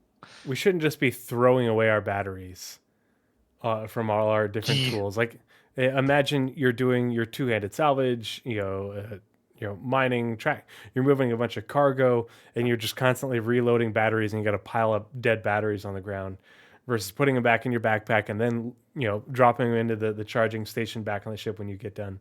But that's the balancing. Everybody's like, well, if we have tractor beams, then why do I need this or that or whatever? And it's like, because tractor beams take battery power and you won't have infinite ammo for your two-handed tractor beam.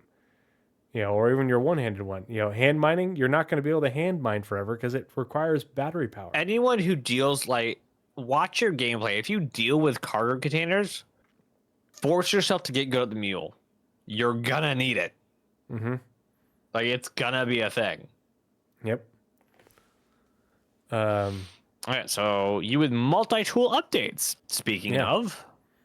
Raising the multi-tool up to the standard from Squadron 42. Yes, much excited. I love all the tools. Anything that is the yellow. I wish it was not so one tool to rule them all and was more a tool for every purpose. That's why I like the two-handed tools. Like, I will take I love the two-handed tools, but I'm looking forward to having more differentiation between them. The one-handed, attach this module to do this and that should be dramatically weaker than the two-handed one, and right now it's not. Unless so you're doing cargo. If Yeah. you're moving cargo with a multi-tool compared to the industrial tractor, it is so aggravating to try and maneuver boxes, especially once you get over 1 SCU. Mm-hmm. Like, you're like tossing them with the industrial one. You're like, Yep. with the multi-tool. Like, it is so slow and very like, you have to babysit like every inch with the multi-tool. It's Mm-hmm. With additional functionality like it says like cutting, and we've seen the repair as well. Now I'm assuming they're talking about the repair for like repairing components, and it's just a repair beam.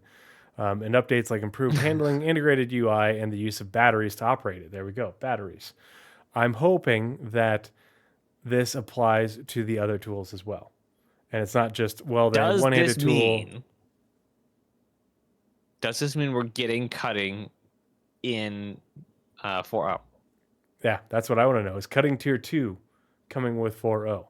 Because it says What with was additional cutting tier functionality 1? like, well, we have cutting right now. There's a cutting tool. You just can't use it for anything. It doesn't do anything yet. Oh no, is used for that one mission, the down Comrade. Yeah. To do the little lock bits. And it says I for swear specific scenarios. The grates, yeah, the grates in DCs. I don't know if you've been in the tubes in the DCs. Oh yeah, but they look awfully like they're cutting potential. Yeah, there's a lot of things that are being added in game and will continue to be added in game that are meant to be cut, and that's why it says for specific scenarios. And so I'm looking forward to seeing what those are, because there's one thing that I talked about in my my boarding video is how you make entry, and I love all the different ways that they have planned to make entry, whether you blow it open with a breaching charge, whether you cut it open with a cutting tool, whether you use a hacking tool, whether you charge an unpowered door to then give it power I just thought of a and then open it. ship. Like someone say a hacking. really stupid kamikaze ship that you're not exploding, but the entire ship's purpose is basically the size of Aurora or smaller. Your entire job is to get to a big ship and maglock to the side of it. Like, the ship is just there to keep you with the capital ship. Nothing else. Like, so it's just a little parasite in the side. Maybe there's a door under it that opens up and you can like cut into the thing from inside your ship. But basically it's just there to lock on and shut off the ship so that you have zero signature. So you can do the whole Millennium Falcon out with the trash thing. It was a good idea. Okay, so fire hazard. This one couples with the next one again. Fire hazard, implementing the fire hazard system, which tracks fire and temperature on static and dynamic objects. For the initial release, fire will be set up on a select few vehicles. Only a select few. The Reclaimer, because the Reclaimer is their test ship. We have no idea which ones the next ones will be, but it'll go onto the stack of things they need to do when they rework ships. Which I imagine there'll be a year or two of the vehicle team basically saying, nope, no more ships. It's 1.0 time. We're fixing all the ships. Yeah. So, because before 1.0, everything in the game needs to be of gold standard, right? Yep. So I imagine every ship no will be new ships, but they'll dedicate a good amount of resources. Focus on it to get it done before 1.0. Yep. Yeah. Which I imagine they're trying to get ahead of it now with going back and reworking stuff like the Freelancer. So they don't have so much to do when it comes to, hey, 1.0 is in a year, 2 years, and we need to freaking get it done because they have a lot of big ships to do, and they also need to get those done. So Orion, Kraken, and all those, they need to get done. Endeavor, Merchantman, like those are like the biggest ships on the docket, I think. Pioneers, there's big, but it's like not a lot in. Anyway, to go with the fire hazard, we have fire extinguisher.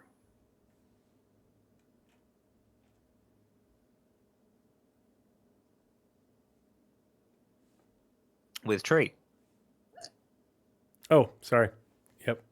All tasks required to implementing functioning fire extinguishers in game. This feature will work alongside the fire hazard system. And the fire extinguishers have their little charging stations too.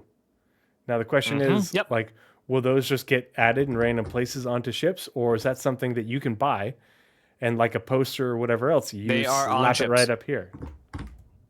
They are on ships. The C1 has one on the gate. It is so the button panel looking out of the ship. The button panel is on the right, but there's a charging station for the fire extinguisher on the left. Nice. So it is not something you can buy and slap on your ship, unfortunately. But I want to. I know. Maybe there'll be extra ones. Maybe there's like an SCU box you can get that has a fire extinguisher on it. You just have that in your cargo hold. That'd be cool. Some sort of like fire extinguisher device. Next is MFD rework and new displays. Rebuilding the multifunction displays in building blocks, including new designs, functionality, and customizable options. This update also includes a select number of updated ship HUDs, giving greater visibility as well as manufacturer-based visual overhaul. Squadron ships. Yeah, and maybe a few others. Squadron UI. Yeah, it's the squadron ships and maybe a few others that they've gotten done as far as these are the test beds for the ones outside of squadron. You know, an additional Aegis ship, an additional Anvil ship. What have you? Yep. The Kazi Grazer. Yep. This is our first, our second fauna and our first non-predator fauna, and I have fingers crossed that we will see more. Importantly, herd animal. Yeah, and herd animal. What is it? Farm animal. Yeah, they're livestock. They're herd animals. They're oh gosh, what's the word? Poultry. There's another word for animals that hang out in flocks and herds and what have you. And it's like saying they're social, gregarian. They're gregarian creatures.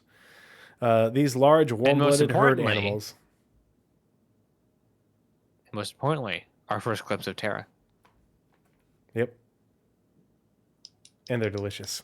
Were originally discovered on the vast plains of Kazi on Terra. Kazi is a region on the planet Terra in the Terra system.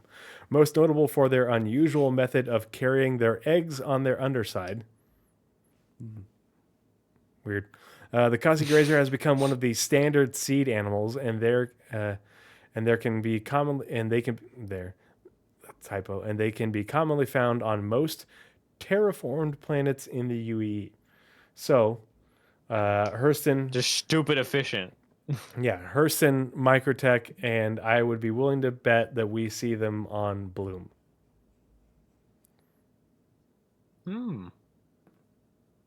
Edders, Uggers, It'd be Edgers. interesting. I wonder if they taste like bacon. Could you imagine an animal that their flesh tastes like bacon and they have eggs? It's an entire breakfast in one animal. That's what I said. It's steak and eggs in one animal. It's a cow with eggs. You butcher it and you got breakfast. I want the stupid like rancher gameplay loop in the game yesterday. I want it so bad. And if they don't put within the next year, right? Because this is coming in 3 months. If they don't put within the next year the job to move grazers between 2 locations, I have nothing to threaten them with, but just freaking do it. I want to have to herd 50 Kazi grazers onto my C2 and then have them get off at some ranch on Microtech, which, and then have to clean up after them. Great. Just perfect. For those of you who haven't seen Firefly, go watch Firefly. I'm literally finding that scene right now. Nice. Hi, Cat. How's it going? All right, you want me to take the next one while you were looking? I just did Kazi Grazer. You are the next one. So yes, you want me to take the next one while you're looking? Yep. Additional player customization. Following the release of the new character customizer in Alpha 3.23, this update adds additional hair, facial hair options, as well as face piercings. I believe that they also talked about getting and this was in the month report, the 20-something heads possibly by 4.0. I think it's was it 12 for each gender.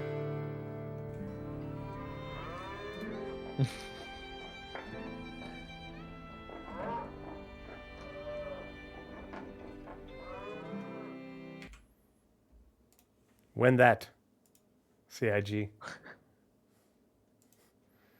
And you better make sure that you keep your atmosphere recyclers working, because otherwise, awkward when you land on the planet and, well, they're ready for slaughter, because they did. Yeah, like they're gonna need the amount, their lungs are so much bigger than yours. The amount of oxygen they're gonna go through is terrifying. Yep. So you best be having some good atmosphere recyclers. So more hair and additional hair and facial options, as well as face piercings. Tattoos when? It's 4.0. Yeah, you showed off all those 4.0 tattoos at Citizen Con. Want my tattoos. All right, RSI Zeus Mark II ES, building, balancing, and implementing RSI's small multi-cruise ship, the Zeus Mark II ES, which is the Explorer variant, into the game.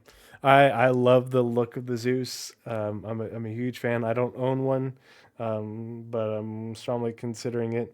But I'm very excited to see this first one. But I really want the Bounty Hunter one for when bounty hunting comes in. With the gameplay. Yeah, with the gameplay. Otherwise, I don't care. Yeah. I currently on my account have a CL, Zeus CL. Basically because I needed something that was that size I need one right now. So the loaner was the C1. The longer I'm in it, the more I hate it. It is a paper plane, and I've been shot down by doing a retrieval up by handguns. And I waited for 2 hours for somebody to finally be able to come and rescue me off the planet, because I was shot with a P4AR and my ship went down. I'm expecting the Zeus to be a little more robust. I feel like that's probably a bit of an oversight too. Probably, but I'm I can't get into fights with the C1 at all. It's really bugging me. I'm annoyed. Anyway, moving along. The following cards have been added to the release view, released in Alpha 3.23.0. The Mirai Pulse and the Mirai Pulse LX both say building, balancing, and implementing Mirai's hover bike, the Pulse LX, into the game. That's because they came out with the whole release with 3.23.0. They just didn't have an update in their interim to add it, so they're just kind of chucking it in here. And then we have one more category. You want to take both those? Sure. The following cards have passed their final review for Alpha 323.1, which is now released. Therefore, we are toggling their status to committed. Aegis Retaliator Gold Standard. Updating the Aegis Retaliator to Gold Standard, including the introduction of modular rooms. The torpedo and cargo rooms will be available in this initial release, with more to come in the future. Vehicle modularity, implementing the ability to swap modular sections of certain vehicles to change their function. This initial release contains the torpedo room and cargo room modules for the Aegis Retaliator, with additional modules and vehicles to be added in the future. Bo-ba-doo. It'll be interesting All right, to see and how finally, they flesh that's that all. out. Yes, I imagine it has actually pretty heavily to do with the hangars and cargo updates. Like that's, I mean that just makes way too much sense. Basically, they're probably just gonna do the UI like their components. You can't Just I'd like them swap to fix the their base. The base tally isn't modular. You can't swap the. correct. Apparently, I don't know how that happened. Like, shouldn't the base have gotten it first and the bomber be the one that gets it 6 months later? Like, Huh? are they the same ship? Base has so much more room than the cargo. There is no in-game modules in the base. Correct. They're just the empty rooms where the modules go. So you can't. So unless you have bought the modules with cash, you. Or are you saying that the Retaliator base is not modular, but the Retaliator bomber is modular? Oh, Currently, that's how the sale is going, yes. well, that's an oversight. Kill it with fire. Ban.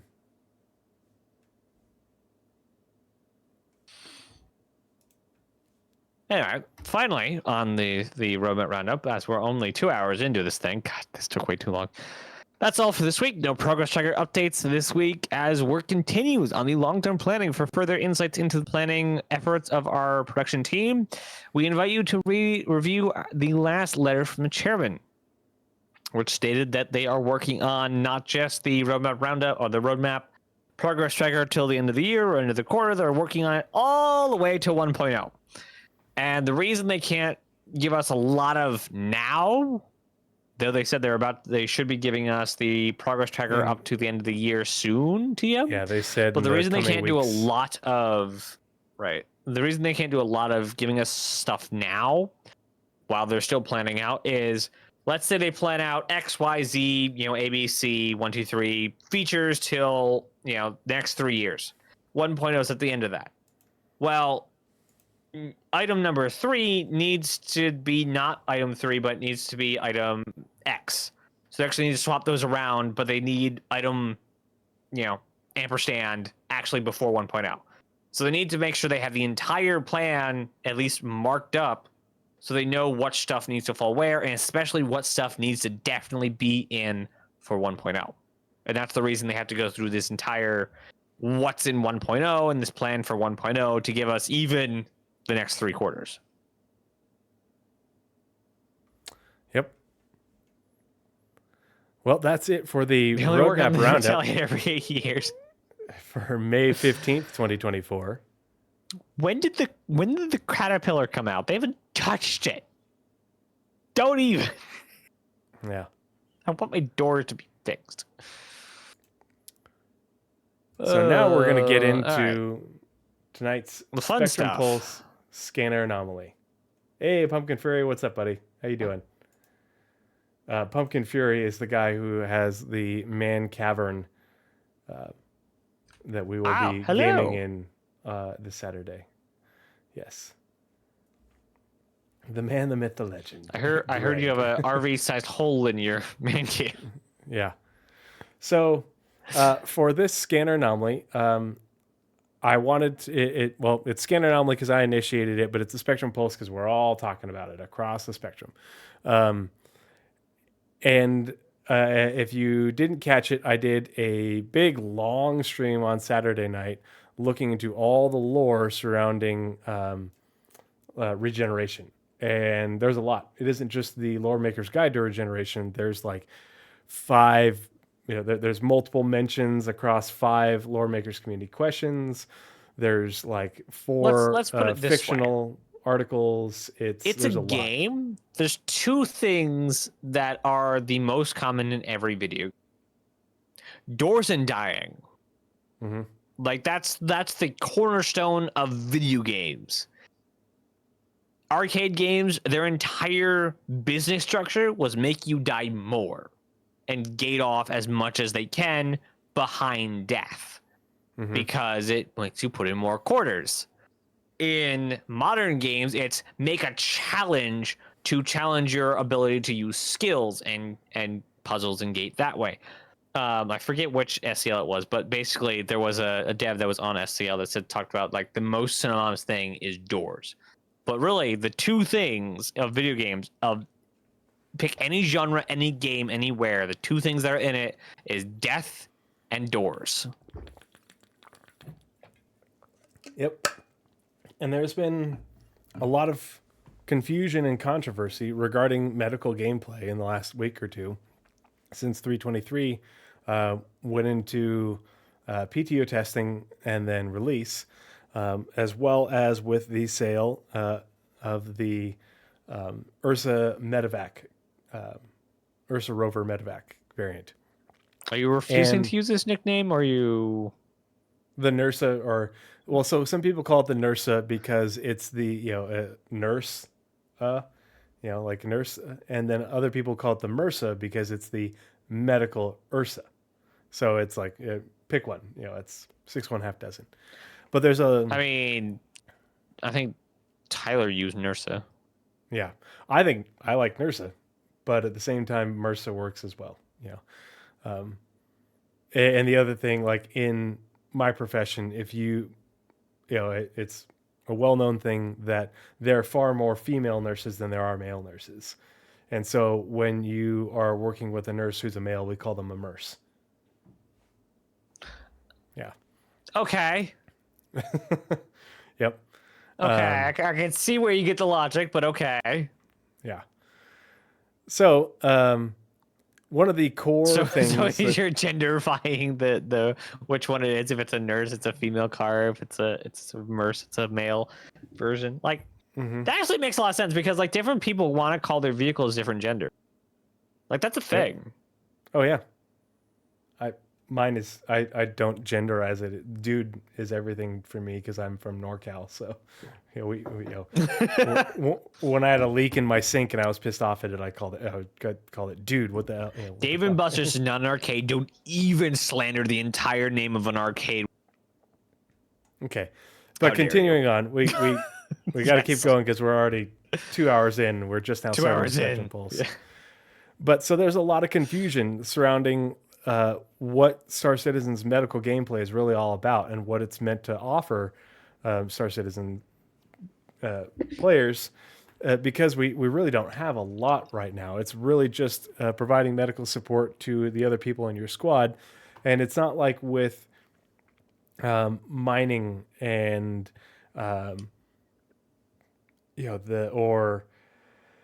salvage and such, where there is PvE content for medical. Your PvE content is you providing medical support to people doing PvE combat, and so it's kind of limited. And because a lot of people play solo, they don't use the medical system other than on themselves. There's not much in the way of player-to-player interaction with the medical system, other than when you're playing with your squad. But it's not meant to be that way. And so I wanted to go over a few things to really put medical gameplay into perspective, as well as give context for why people are upset about the NERSA or MRSA commercial, in terms of medical, why they're concerned about the future of medical gameplay. As well as some things to keep an eye on in terms of what to expect for the future of medical gameplay and where it's going, what Star Citizen might have to offer for people who want to play this, play the medical side. So this all starts really with the Death of a Spaceman article. And if you haven't read this, for the love of God, go back and read it. Because I kid you not, I was in a giant argument with a guy in Paul's YouTube comments about Death of a Spaceman. And you could tell he was And arguing about it because he had what's watched videos about it, but he'd never actually read it.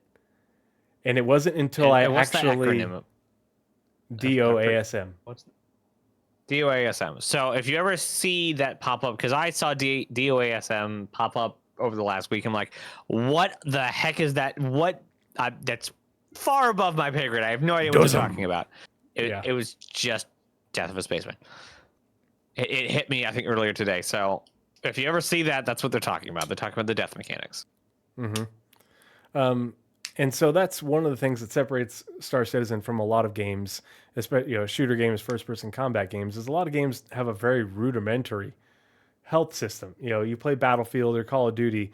The what the medic does and what you do to heal yourself is very simple, and it relies much more heavily on a rapid respawn mechanic and death versus actual healing. There are very few games that actually have a much of a robust medical aspect, whether you're playing solo or playing with others. It's not really a common thing, and that was not something that Chris Roberts wanted for his game. He wanted for you to have to manage your character's health and well-being and take care of them. Otherwise, they wouldn't be able to function appropriately. He wanted death to have meaning. He didn't want it you to play it like a more arcade game like Call of Duty, which he specifically references. But that was one thing that would frustrate me. Is like this guy had very strong beliefs around Death of a Spaceman. And it's like, dude, you haven't read it. He's like, it doesn't say that. And I'm like, yeah, it does. It 100. He's like, no, you're just projecting. And I'm like, okay, copy paste. Since then, no more replies. But I'm like, you thought I was just making shit up? Like it literally says these things, And so, the big concept of Death of a Spaceman is they want death to be meaningful. They don't want you to play the game and just run into a hail of bullets or take extreme risks without planning ahead, without weighing the consequences, without doing some weighing the consequences of those decisions.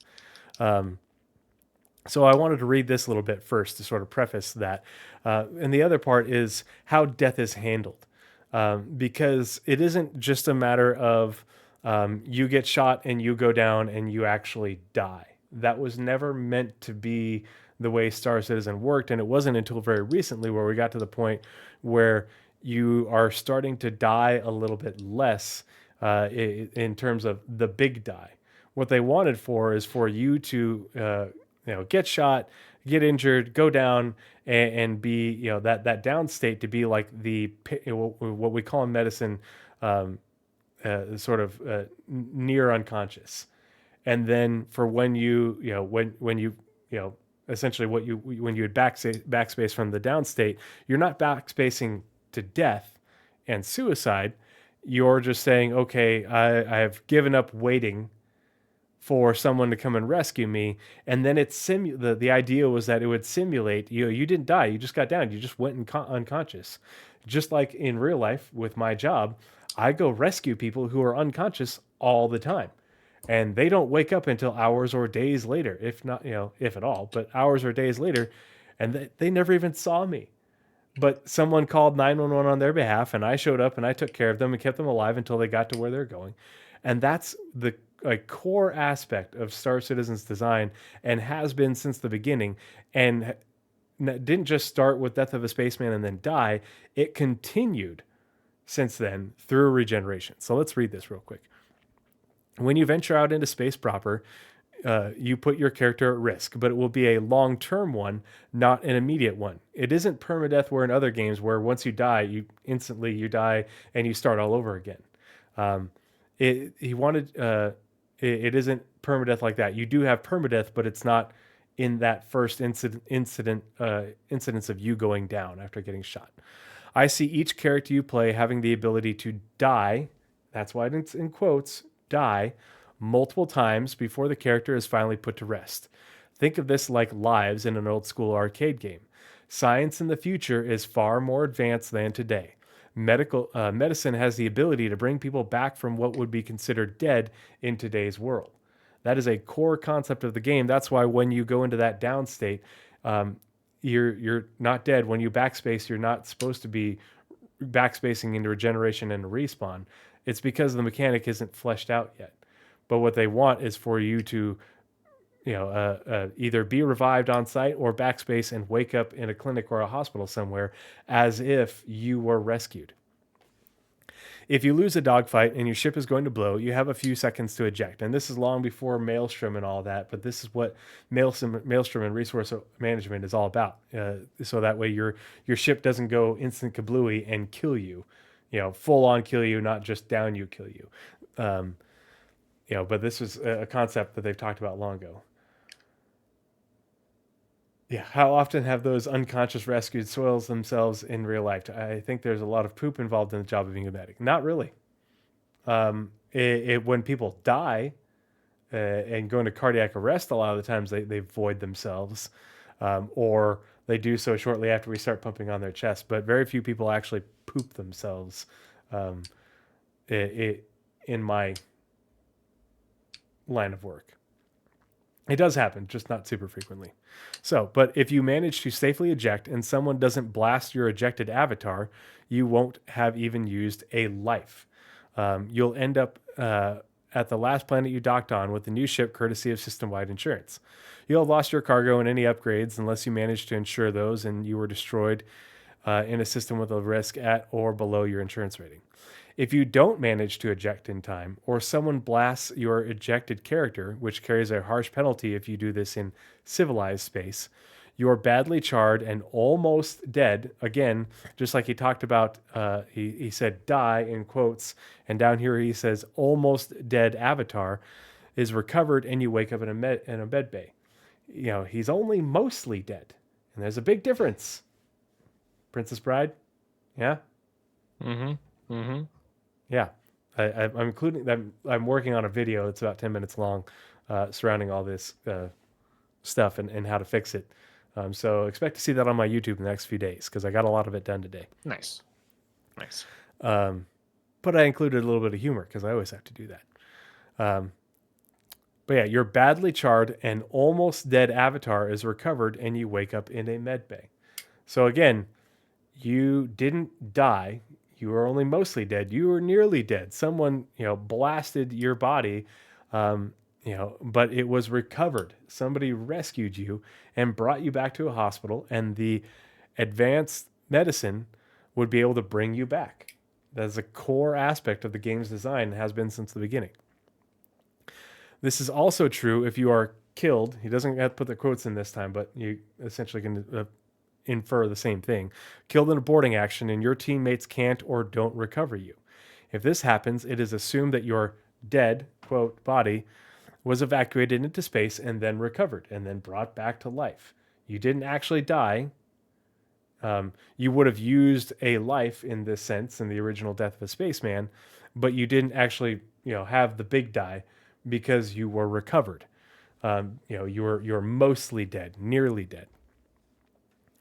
Every death creates wear and tear on your body. Depending on where you were hit and how you died, your character may require a new body part, which can be either cybernetic or organic. Eventually, after too many deaths, your character's body will just give out, and instead of waking up in a med bay, you'll be attending the funeral of your fallen character from the eyes of the beneficiary you specified when originally creating your character. If your old character has done something noteworthy akin to an in-game achievement, his headstone might read, "Here lies Chris, blah, blah, blah, blah." There will also be opportunities to regain some lives or do a reset. These could be through in-game missions, or it could just involve paying a lot of money to a specialist on a remote med planet that is doing stem cell research. So, just like with, and we'll get to regen here, but the idea was, you could you could be a grizzled veteran and have been gravely wounded multiple times, but you get cybernetic limbs and biomechanical organs to put you back together. Essentially, you can be Darth Vadered, but only up to a point. And once too much of you, Darth you're Vader, too far but not gone. General Grievous. Yeah, you can't be General Grievous, but you can be Darth Vader. That's actually a really good example. Yeah. Everyone who listens to this podcast will be like, "Oh, I get it." You know, because you can only have your body can only take so much punishment, and that's where the lives come from. But you never actually completely died. You were brought back to life. Same character, you were only mostly dead or nearly dead. So, that's the one of the core concepts about the death of a spaceman that most people don't understand. Everybody understands the giving over your inheritance to the next of kin. They understand that death has meaning, and all that, but no one understands that when you have lives, but you have these lives because you didn't actually die. Advanced medicine and theoretical or faked NPC rescue is what brought you back to the hospital. And this didn't go away with regeneration, but we'll get to that in a minute. So the next And that's big mention. why the current implementation is you backspace into a hospital. You don't backspace into the character creator. Like that's the logic behind what you see in game right now is you backspace into this imaginary somebody rescued you, you're in the hospital. Slow down. Yeah. We have the fake regeneration mechanic in that you set where your respawn bed is, but all of this is not complete. We don't have complete regen because it doesn't take resources or anything like that. We don't have the process of imprinting, which is supposed to cost money, or transferring your imprint. But the big missing gap of it is where if you are, it's one thing if you are in your ship and your ship goes kablooey. Like the last time I died, I took off in my Cutter Rambler and flew right into the hangar doors that I could see were open, but actually weren't because the hangar was desynced with the server. And my ship went kaboom. That's been happening a lot this patch. Yeah, and I insta-died. I actually died. I didn't become downed. But when you become downed, if you backspace, rather than waiting for someone, it's not meant you're backspacing and committing suicide. It's meant for you to, I'm going unconscious and I've fired off my beacon and somebody is on the way to, hopefully they'll get to me in time. If you've ever noticed when you die, if you look at your expiration timer, it's really long because it's meant to be there in the, you're not looking at this timer and be like, well, I'm going to bleed out in an hour. I don't want to wait that long. I'm just going to, die and bite my cyanide pill. You're just pressing backspace in order to gamify the process of Cuddy Red showing up, picking you up, and taking you back to the hospital. But because we don't have the complete mechanics or anything like that, there's no separation. Everyone just assumes that this is all regeneration, and it's like, well, that's not actually, that's not the way it's intended, or at least that's not the way it is said to be. It's said to be intended, both in Death of a Spaceman and then forward into reiteration on Death of a Spaceman and regeneration. But let's talk about what was initially said way back when about medical gameplay. And so this comes from the Q&A for the Misk Endeavor, the part 3. There's 3 parts for the Q&A. Greetings, citizens. You've got Back questions, we've got answers. Yes. I mean, at least they do the Q&As, but it's always now, oh, here are the questions we think you're going to ask, or here are the questions we want to answer. Yeah. It's the basic questions. Yeah. The ones that always get No asked. longer do we get the spectrum thread. The questions that only nerds ask. Mm-hmm. Last week, we kicked off a concept sale for the new Endeavor science ship and its modules. Today, we'll be answering questions collected on the forums. Special thanks to Persistent Universe director Tony Zurovec. So not just random ship designer dude, Tony frickin' Zurovec, for addressing questions about the Endeavor's science and medical mechanics. Enjoy. And that's why he's answering these questions, because they are core gameplay mechanics. And so they wanted the Persistent Universe director to answer questions about them, to be able to speak about what they had in mind. With the Hope class ship, do you see medical as being a complete profession? And this is asked because it wasn't known back then. Now, this is really the introduction for it. The medical profession is one of the more important occupations within Star Citizen, and it's intended to be one of the larger and more flexible roles. On the FPS combat front, medics will be invaluable. They'll be able to perform field triage that can heal some injuries entirely and mitigate others so that the injured party is at least more functional. That's what we have right now, is treating the symptoms. The effects of more serious injuries can often be slowed so that there is a better chance of reaching a hospital where more advanced medical apparatus can improve the chances of survival. That's how deep they want to get with the medical gameplay. It's what we have is very simplified right now. It's a good baseline, but it's definitely not anywhere near where they want it to go. Depending on the cause of death, a well-trained medic can occasionally restart a patient's heart, although death may soon reoccur if the root causes are not quickly addressed. The Hope class Endeavor opens up an entirely, I'm just going to read this next paragraph, range of possibilities for the aspiring healer. As previously noted, Endeavors with an attached medical bay may serve as respawn points for players that have died, and died could be full death, but they're still talking about death of a spaceman. So respawn for when you died, when you went unconscious, you were mostly dead, nearly dead, and you respawned to serve as like being rescued. And the associated hangar bay allows players to, for a price premium, have one of their existing ships or a new purchase delivered quickly so that they can get right back into the action. The greatest demand for Hope class Endeavors will therefore be in those areas where lots of player deaths are occurring, but of course a valuable and unescorted medical ship in a dangerous area will be a tempting target for pirates and other less savory types. In addition to respawn services, an Endeavor has enabled its ID beacon, thus broadcasting, or an Endeavor that has enabled its ID beacon, thus broadcasting to others its position, services offered, prices, and reputation information, can also serve as a field hospital for any player or NPC requiring urgent medical attention. In such cases, the party in need would attempt to quickly close the gap with the Endeavor and then either request access to dock in its landing bay or simply EVA into the external hospital pressure lock. Upon arrival in the hospital, it's up to the Endeavor's crew to employ their expertise to try and save the patient, with the ultimate outcome contributing to their medical reputation. So, medical gameplay is important. The medical profession That's going to need to is very change. important. What's that? The outcome of their medical situation having positive or negative reputation on the crew of the Endeavor. Yeah, it'll be interesting to see how they make Because that the means if reputation I part can work out. request docking and get approved for docking and then backspace on their ship, they get negative rep because I did something. That's going to need to change. Yeah. There's gonna be a lot of work to make it work appropriately. Yeah. Big edge case. Yep.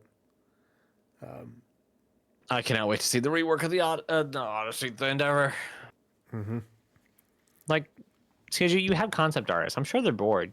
Can we just get a reconcept of it? Like, I don't care if it's like you're gonna have to reconcept it again. I just want to see it. Yeah. Or Looking just at it next to the remember Odyssey, when they like it's so spindly. when they made the Orion big and they showed us what it was like next to the old Orion. Mm-hmm. Just do that. Put the rumors to rest. Yeah. Like, especially because they like this hangar is supposed to fit 2 cutlasses, and then they're like, oh, now the cutlasses are like 50% bigger. So like, are we gonna get a hangar that sized? Mm-hmm. So along the lines of what we were just talking about in Death of a Spaceman, that original Death of a Spaceman article is from 2013. And so a lot of people that have said like, oh, well, this is fine. This is how it needs to be because we need to be able to get back in the action quicker. And Death of a Spaceman, it was never going to work out and they've abandoned it. Well, I'm pretty sure they didn't because Death of a Spaceman has been mentioned like 30 times just in Star Citizen shows over the past, years. Especially even recently, it has not gone away. They haven't thought about it. They keep on talking about it. But the biggest mention is one that corroborates what we were talking about in the original Death of Spaceman article, where you get rescued. You are downed, and they consider it a death because you can respawn from it, but it isn't you didn't full on die. And that's the thing that they don't communicate well, and a lot of people a lot of gamers have a hard time wrapping their heads around, is that you can die but not die, because they keep calling it death even though it's not death, because it doesn't it doesn't make you have to start a new character or start from scratch. And so this was Calling All Devs October 30th, 2020. So a little over 3.5 years ago. And this is with Richard frickin' Tyrer and Chris Roberts. Chris Roberts, the author of Death of the Spaceman, and the now number 2 behind Chris Roberts for the company, talking about Death of a Spaceman and how they want to incorporate it. And this is in all their work leading up to 315 in 2021 and the release of Regeneration. But let's see how they describe, and Richard Tyrer describes, the deaths and what respawning means. To manipulate, dead bodies. But as Chris calls out, death is going to be a really important factor in Star Citizen. Now, death, there's kind of 3 deaths along the spectrum. There's kind of what we're calling like the down state. So that's kind of like when your health has gone to 0 and you're there. And when you're in that scenario, your health has gone to 0. You are mostly dead, or nearly dead, or you have died, just like Chris Roberts was talking about before. You'll be able to kind of choose to kind of stay there and be like, okay, I need my buddies to come and rescue me. I need the law enforcement to come and help me, or maybe I've paid for some insurance that rescues my body or something like that. So law enforcement or EMS, rescue services, they come and rescue you. Either they revive you on site, or like the insurance says, they take you to a hospital and you wake up in a med bay, just like Chris was talking about in 2013. You didn't actually, you didn't die. You didn't, your body, took a lot of damage, but advanced medical science brought you back to life. It brought you back from the brink of death. And again, this is in 2020, so this is a year before Regeneration was released, and you'll see that they're already talking about that. And Regeneration didn't retcon Death of a Spaceman; it just added a little bit to it. That. Then there is the kind of like you've died in terms of you've given up the ghost. Nobody's coming. You're like, okay, that's it. I'm leaving that body there, and I'm gonna go back to a hospital and be revived. But that's kind of part of your DNA. That DNA is kind of going to be reimpregnated into essentially a clone of you, and then you'll be able to then go back to your location, and you'll be able to see, your dead body there. And as long as nobody's been. So either first death, where you are downed, and either somebody revives you, or NPCs come and revive you, or your body, you're not dead, but your body's recovered by your insurance. Congratulations, welcome to the American healthcare system. If you call 911 and you're unconscious, and I come and find you, and bring you to the hospital, and keep you alive along the way, and the hospital, prevents you from dying, and you make a recovery. Your insurance is going to pay a bill to the hospital and to the EMS service. But then the second death is where you are regenerating, and that's what they're talking about with the second death. In there, you'll be able to retrieve your gear and so on and so forth. And then the third aspect in terms of like you passing on to your next of kin and that kind of thing. So what we're actually evaluating now is kind of how this is integrated into kind of like the core. Does that make sense? 3 deaths, but the first one, you didn't actually die. You were mostly dead. And that's what we have, that part of that right now, where if you are down, someone can come along and revive you. But we don't, and we have the part where if you backspace, you go back to you go back to a hospital bed, but it's not treated any different than if you do the regen, have the regen death and you went kablooey. And we'll see the difference here when we read about regeneration, because that's why regeneration was incorporated into the game, because we needed something to make it so that way you weren't using your because with Death of a Spaceman, if your ship went kaboom, you flew into the sun, you got hit on the forehead with a size 9 torpedo. Well, it wouldn't be you wouldn't have more lives to use. You'd go straight to the next of kin portion. And they didn't want that. They didn't want you to not be able to use all your lives because you suffered, you were, something catastrophic happened to you. And so that's why they added the middle layer, that second death of regeneration, where you didn't even get a chance to be downed where you could be rescued. But they didn't want you to, skip that and go straight to, the full on permadeath part. And the reason, if you can see this on the screen, you can see mixed in with all the Star Citizen videos from our recommendations, you've got classic Sesame Street with Grover, because my son is obsessed with Grover right now. So let's read a little bit about regeneration. So regeneration was introduced a year after that, calling all devs. And we're not going to read the whole thing because I read the whole thing in my podcast that I did on Saturday, which will be up on my YouTube tomorrow. If you want to know all about regeneration and you have some downtime or listening time at work, listen to the podcast because I go through all of it, and there's a lot. The whole regeneration article, all 5 of the Lore Makers Community Questions articles where it's heavily mentioned. Grover is definitely cool. I love Grover. Fuck Elmo. Grover's number 1. Why you gotta be down on Elmo though? Cookie Monster's the shit too, and so is oh crap. Who's the guy that lives in the garbage can? Oscar the Grouch. Yep. It's my spirit animal right there. But why you gotta be down on Elmo though? He has a Twitter. He asks people how they're doing.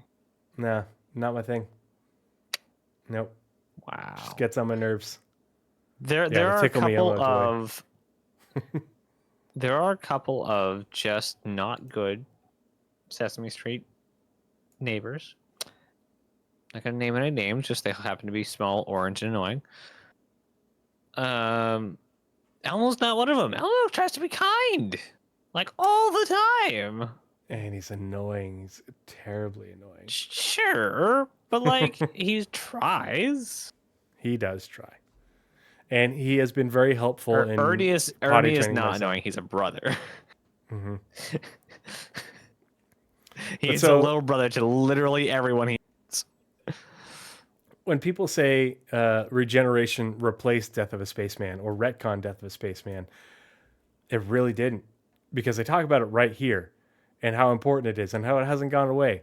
And they reference the video we just watched a bit of right here in the regeneration article. But they realize that with Death of a Spaceman and the way Star Citizen is, that even with all the mechanics to prevent you from dying instantaneously, it was still going to happen. And so that's why they brought in regeneration and that second death. So they're talking about Alpha 315 bringing in Healing Tier 0. To coincide with this brand new gameplay, the narrative team has been working on some brand new lore. While we always knew that medical science would be advanced enough to bring you back from the brink of death, there we are again. Advanced medical science bringing you back from the brink of death. Mostly dead, nearly dead. Death, in quotations. It was during the recent development period that it was decided that players would benefit from being able to come back even if their avatar's body was completely lost. AKA, ship go kablooey. Or your body gets hit by a size 9 torpedo and there's no conceivable way for it to have been recovered. And that's something that they almost said verbatim when they did the regeneration elaboration Star Citizen Live, I think it was, or was it a Calling All Devs? I forget. While a lot of scenarios could have been explained away by diligent NPC emergency response teams finding injured players and bringing them back to civilization, just like they talked about in Death of a Spaceman, where your body is recovered, your mostly dead body is recovered, just how Richard Tyler was talking about, where law enforcement or your insurance recovers your body and you wake up in a med bay. That's the first death. There were a lot of cases where even the bravest ambulance pilots wouldn't have been able to retrieve you. Imagine a bold explorer flying themselves directly into the sun, or some friendly outlaws firing a size 9 torpedo directly at your head. Speaking of which, I've changed Blizzrad's nickname to Friendly Outlaw because of his obsession with torpedoes. But that's this is what they're talking about. This is what regen's for. Regen isn't for you've been downed and you're just going to backspace because you don't want to wait. Regen is for when you are insta-dead. Nothing more. That's it. Those catastrophic injuries that it isn't conceivable that an ambulance came and rescued you.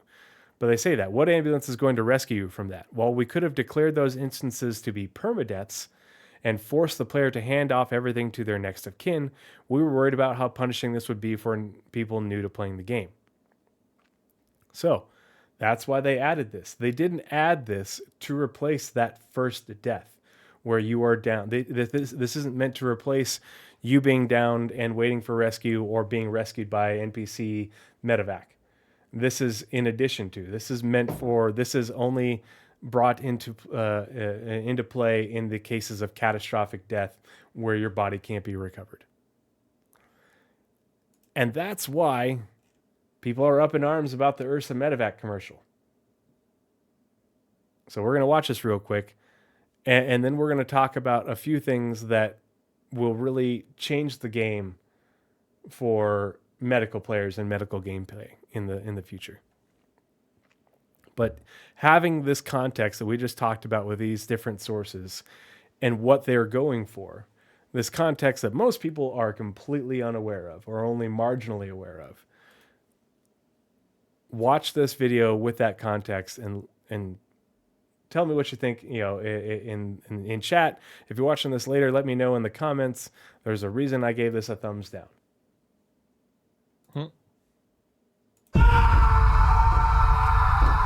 You're probably thinking I'm a goner.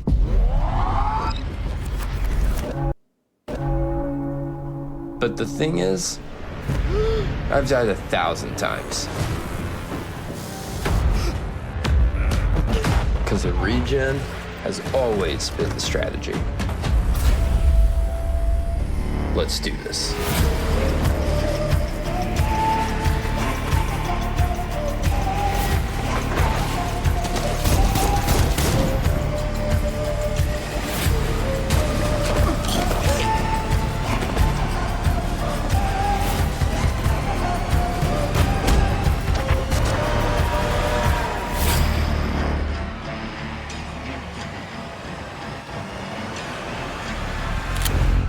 One more time.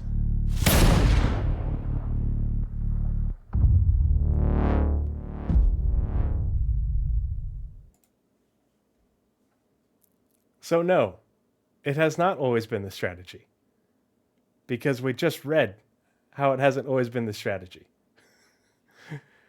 And if you watch my podcast from Saturday, or you were there and listening, or you check it out tomorrow while you're at work, and you listen to all the lore that they put out since this article, and there's a lot to preface what regen means and why all this wouldn't be a thing at all, you'll understand why the people are very upset about the potential for medical gameplay and how they have concerns about regeneration, the second death, supplanting the first death. Now, the issue is right now, people don't want to wait for someone to answer their beacon. And just like how in the Endeavor Q&A, we don't have any of the reputation stuff that would allow for people answering the beacon to decide whether they want to answer that person's beacon, while risk the ambush.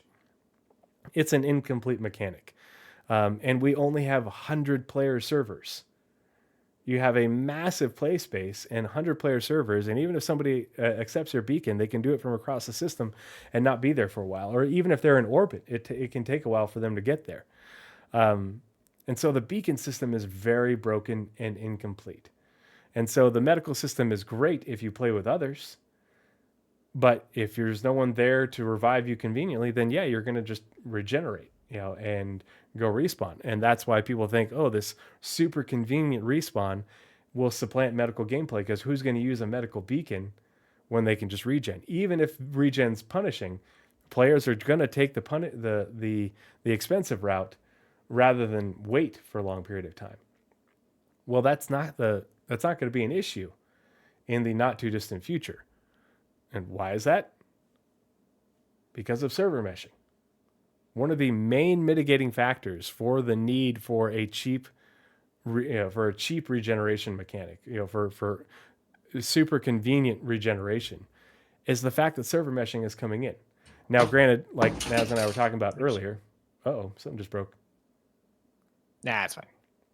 We're only getting static server meshing first. But even in that static server meshing, in these static server meshing tests, they went up to 800 players in Stanton. Now, it didn't work very well, but that was just in the first tests. And so maybe, by the first release, they'll have that many players in a server. Maybe not. Maybe it'll only be 400. But imagine how much that changes the game for beacons if you have 4 times as many people in a server. How much quicker somebody can get to you.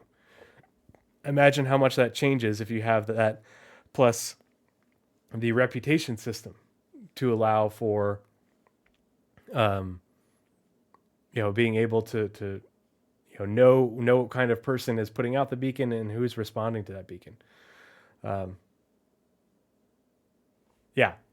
The guy who was doing the bunker was getting paid $20K. The medical rescuer has to fight his way and only gets $15K. And that's the problem is you get paid a certain amount and it's not based off of insurance. Because like if you call an ambulance, your copay is only a few $100s usually, or maybe $1,000 or $2,000, but the actual bill to your insurance is an order of magnitude above that. And that's what should be going to somebody answering your beacon. Beacons should pay really well, but they don't, because it comes out of the person paying it. It isn't an insurance system where, okay, it costs the guy $1,000 for the beacon, and that's his copay for his insurance. And that's part of the problem, is we don't have that to make beacons cost effective for players to put out. And so, but there also needs to be a way that the game is able to understand that someone's not gaming the system. Like, let's say it's just $1 million to res somebody, and when they throw up a beacon, okay, so I pull out my gun, shoot the guy next to me, wait for him to throw up a beacon, grab the beacon, and get $1 million. Yeah. You have to be able to balance it and make it so that people can't cheese it. Which takes time. It takes a lot of dead time for that kind of stuff. Well, and it can't be like a crap ton of money. But it needs to be more for it to be worth it. But it also needs to be scaled to. It needs to scale to the amount of risk and then the level of care you provide. If you show up and all you do is hit them with a med pen, you get a base charge. But if it's you're coming there's a lot of different ways to balance it in terms of how far away someone has to be. You can only the beacon only goes out to people within the Crusader planetary system if you're on Cellin. And that way they can't be too far away. And that way it mitigates how far away they're coming from, so what their fuel costs are. But it also you can have like an incentive system that says if you show up with a tier 3 bed and you just hit them with or you just hit them with a med pen, or based off what you do for them, it adds on to the bill. But maybe it doesn't come out of that person's account. Part of it does, but a lot of it comes out of the insurance. That's just an idea. But even with more players in a server, you'll have addressed a lot of the issue with medical beacons. Now, the other aspect of, and before we continue on with that, but the other aspect, and it's related to server meshing, is with server meshing, not only can you increase player counts, but you can increase NPCs. You can increase the number of NPCs, and you improve their functionality with higher server FPS. Yeah, Pyromedical Beacon rewards is not getting a bullet and you pay them 15K. Yeah, and that's the other thing is all of this will have to scale because just as a real life example, but it works. Me on the ambulance in Boise where I live, the ambulance bill for me to come and treat you, do what we call a treat in place, where I treat you and you go back, you continue about your day, or to do a treat and transport where I take you to the hospital is far different than if some professional global medical support company flies a medical team to you in Tanzania to treat you and take care of your injuries and then allow you to continue on your safari or brings you back to the United States for surgery. But those companies exist and they talk about them in the lore, in the Lore Makers Community Questions. I read about them on Saturday. They're ubiquitous across Star Citizen space because they want medical gameplay to be important, but it's not just players, it's NPCs. If you like Tavaran, there's Rajora Rescue, which is a Tavaran volunteer organization that does that specifically, servicing only Tavarans, and their various diasporas. Yeah, but that's server meshing alone. Kind of sucks not to be a Tavaran. Yeah, but that's just one example. There's lots of them.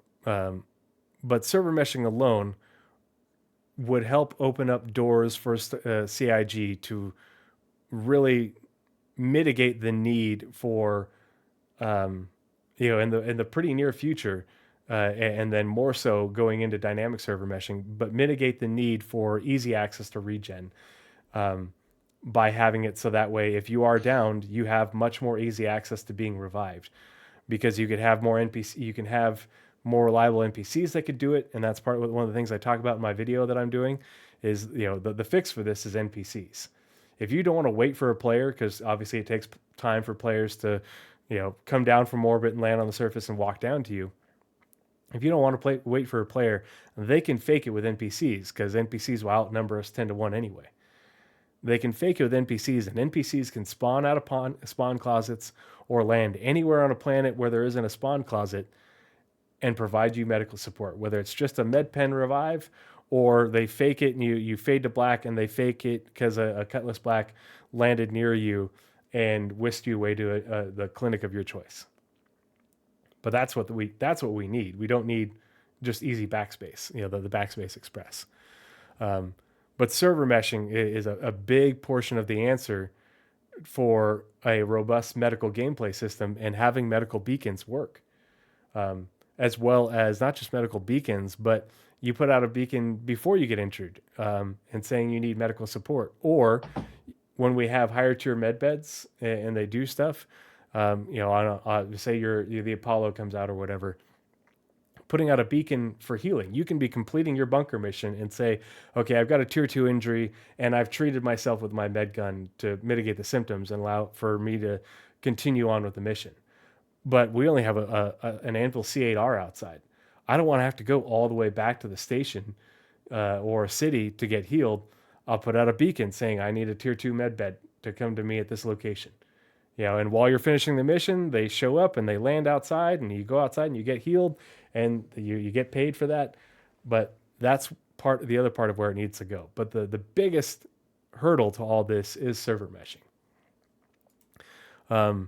And I'm not going to watch, we're not going to watch these, but I just want to remind everyone that these videos exist.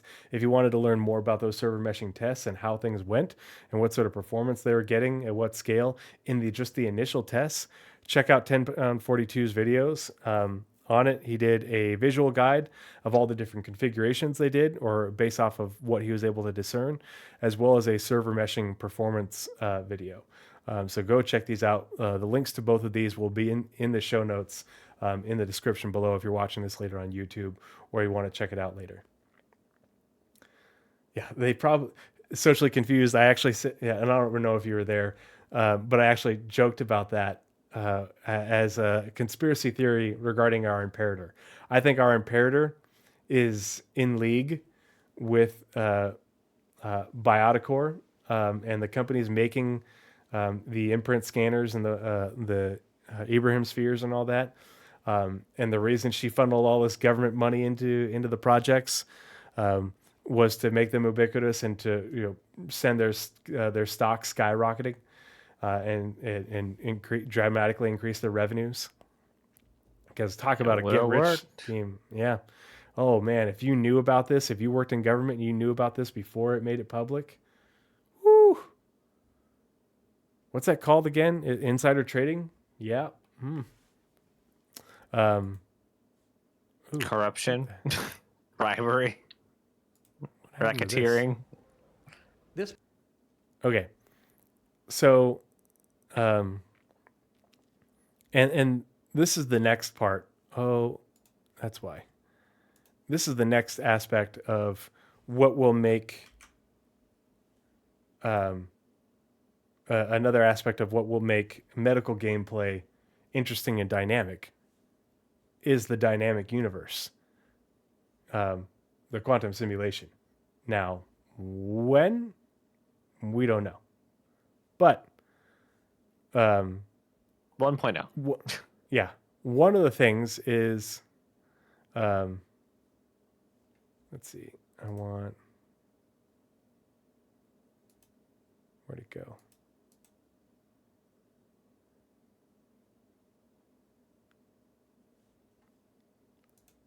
Is so with quantum is what will allow for them to not fake what we were just talking about with the medical beacons. Because in the interim, they can fake NPCs arriving. They can make that time to arrival a static time. They can make it so that way. Okay, well, NPCs. If you want an on-site NPC revive, they come out of a spawn closet, trauma team like, and they come up to you and hit you with a med pen, and they could say, okay, well, their ETA is 2 minutes. You're on a bunker on Hurston or something like that. And they can fake that and just have those mechanics work because they have spawn closets. The NPCs revive each other right now in game. They come up and they hit each other with med pens and go back to work, even though you're just sitting there dead and downed. But the way they go, and the same thing for if you are doing a medical beacon for an NPC mission to go and do a rescue mission, which we'll look at here in a second, in order to not fake those like they do some of the other beacons right now. That's what quantum is all about. And so they'd be able to, you put out your beacon saying, I need medical support. And, you could say, okay, I don't want to wait for, you put it out there and then you see what the ETA is, for these different people, like how far away, based off of, okay, a 4.5 or higher rating and within 2 million kilometers or something like that. And you see how many people are available, and how far away they are, in the UI, and then you compare that, and the cost for that versus the cost for an NPC to be there however much sooner. And that's how you would really balance it. Is it would cost you a lot more to have an NPC sooner because there's more of them, but a player could be a lot cheaper, but it might take you a little longer. But that's how the beacon system would work with quantum, is allowing you to see that information. In order to do a cost comparison rather than just, you put out your beacon and then you just say, I'm going to just go with the NPCs because I want the short one or I want the cheap one, and then I just wait. Click there and you actually see, let's go ahead and back out a little bit and find there's a contract to the right.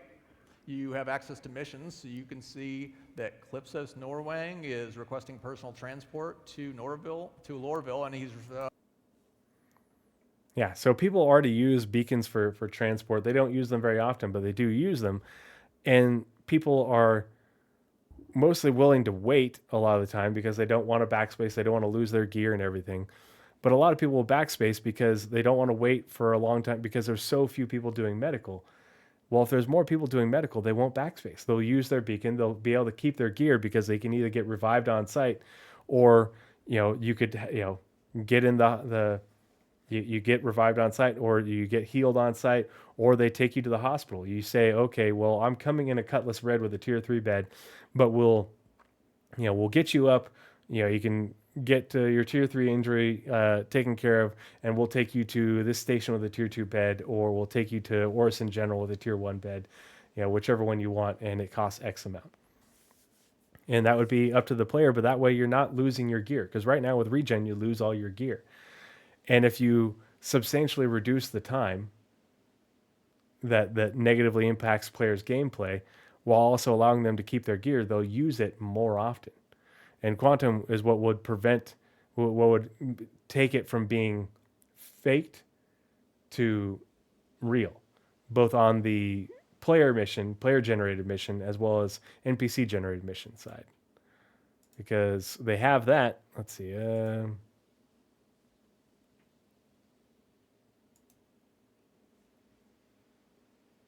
Is no different than players would. In other words, you see a lot of deaths on a route that's got a lot of value.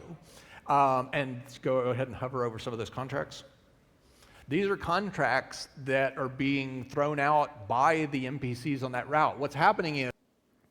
So you have contracts being thrown out by NPCs on this route for, hey, I'm under attack, and they need support. Well, you would also have those same contracts for NPCs in need of rescue. Hey, my ship has been, I've been hit by pirates, and I'm injured, and my ship is disabled, and I need rescue. Well, that's the missions that Quantum would generate. Now they can they can create those missions now. They've been working on those missions. We'll look at that in a second. They've done work on those missions. They just don't have all of the mechanics to be able to put them into game. But this is what we can look forward to as people interested in medical gameplay, is not only answering player beacons, and whether it's just doing a simple revive, treating on site, treating transport, what have you, but also doing NPC missions, and whether they're out in space or on the planet, those missions could be put into the game, in the not too distant future without Quantum, but be made that much more dynamic by Quantum in the future. And so here's the deliverable for rescue transport missions on the progress tracker.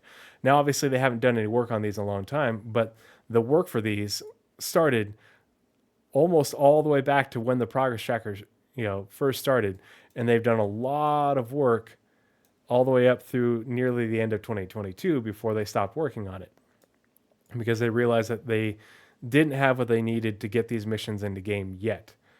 But we're getting closer.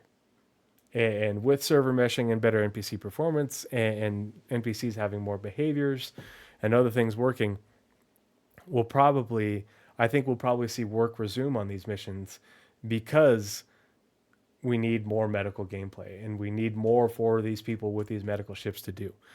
So it says taking advantage of AI follow behaviors, which is something that they have worked on in the monthly reports extensively, and is a big part of Squadron 42. And it's something that they will have to get into the PU in the not too distant future, after bringing it over from Squadron, to create missions where players transport customers from one location to another, along with prototype missions where players must rescue imperiled clients from dangerous situations and escort them to safety. And this could totally include medical treatment for these rescue missions, because you could go to this rescue mission and find a downed NPC who needs to be revived, or a mostly dead NPC who you then bring on your med bed and then have to provide treatment to. And then they stay on the med bed, and then you move them over to a gurney and you bring them to the hangar and you push them into the hospital elevator that is already in the game. A lot of the aspects of these missions are already available in game. They just need a few more things to really tie it all together to make it work. And then on top of that, add quantum to make it work dynamically, just like the other missions, to not fake it, but to have it be really meaningful. And so a lot of those things came out in 2021, to over 2.5, going on 3 years ago. And as you can see here, we have the emergency drop-offs.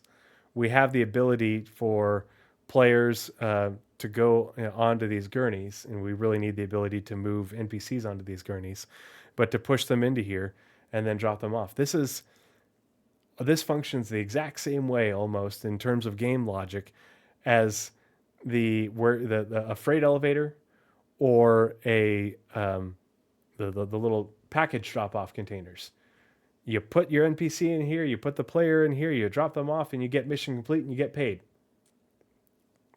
And we have a lot of the other mechanics there. They just need to come back around to bring that in. But you also could be able to get paid for doing treatments with your med bed. You get paid for doing treatments for using your paramed device for treating symptoms, which essentially is what I do nowadays. But even before expanding on medical gameplay, going to medical gameplay tier 1, there's a lot of ways where they could incorporate what we have with other aspects of the game that have been introduced to really wrap up these missions, to give people interested in medical gameplay more to do, rather than it's not PvP content in more of its player with player content, because you're providing medical support to other players, whether it's in a PvP or a PvE scenario. The other major aspects that are really going to change medical gameplay is reducing the incidence of us suffering the big die. And I say big die comically because if you listen or read the Galaxy's Edge book series, and it's not Star Wars, it's its own thing. There are these frog people called the Coobs, and they always say the big die, when you full on die. But in 3.18, CIG was finally able to incorporate soft death, and it's supposed to work 60 to 70% of the time, where if a component takes critical damage, your ship doesn't blow up, but it remains intact, and it's just disabled. Well, instead of your ship blowing up with you in it, now you are stuck on your derelict ship. You are in need of rescue. And we have fire coming. And all these other things. If there's a fire on your ship and your ship is disabled, you could get burned by fire. You might take not to mention injuries. Using your oxygen that's not regenerating. Exactly. Yeah. And so you have a lot of different reasons that you need rescue, and you could just backspace, but we will have server meshing on top of soft death, and we will also have resource management coming in on top of soft death. So a lot of the times where we suffer the big die, where you go straight to regeneration, those will go away. And instead you will be in need of rescue, and you could potentially have injuries where you need healing. And you'll have more players in a server available to do these rescues. And a lot better mechanics to do it with. And the other thing that they're working on, and this is from the March monthly report, but they continue that work in April. But this is the statement I was looking for. A temporary solution for ship hull penetration was added until Maelstrom is ready to support physical ship armor. Because that's the other aspect of it is people say, well, I'm in a fighter. My ship's always just going to go kablooey. No. Maelstrom is there to make it so that way, Maelstrom along with resource management, so that way even your smaller ships won't just disintegrate and kill you instantly. They can make it so that way the cockpit of your ship is damn near invulnerable, and you as the character can't die. The aforementioned eject before you actually die. Yeah, exactly. You can eject, they can make it, but just like in real life, where the cockpit of aircraft, combat aircraft, is heavily armored, same thing. They can use Maelstrom to make it so that way, not only do your big ships take a lot longer to die, they have an increased time to kill, and much more likelihood to be disabled. But also even your fighters, if you're in fighter combat, your ship will, you lose your wings and your engines, and it'll just sit there, and they can make it so that way it's very difficult for a player. It's cost prohibitive for a player to blow up your cockpit because it'll require so much more ammo. But you're disabled. Your ship is done, but you're still in your cockpit and you've survived, or you've ejected in order to try and get away. Or you eject from your cockpit when you're ready for rescue. But that's a big way where they could make it so that way you don't insta-die, and instead you need rescue, and it removes the need for removes a huge need for regeneration that we use consistently now. At least I know I do. The majority of my actual deaths are from my ship going kablooey, and it's mostly due to bugs in the game. Your invisible derelict ship, your invisible asteroids, your invisible hangar doors. But even those things would be impacted by Maelstrom and resource management. The ship will become disabled. You won't go kablooey. You won't regenerate. You'll be stuck. You'll be in need of rescue. And then the consequences, well, it's like, well, my stuff is here. My ship could be repaired. I'm not going to backspace because someone can come and get me in a matter of minutes because we have 1,000 people in the server now or more. The last bit, and this is the last thing that I wanted to mention in terms of factors that are going to really change medical gameplay in the future and really mitigate the need for easy access to regeneration. And this was introduced in Alpha 322. So,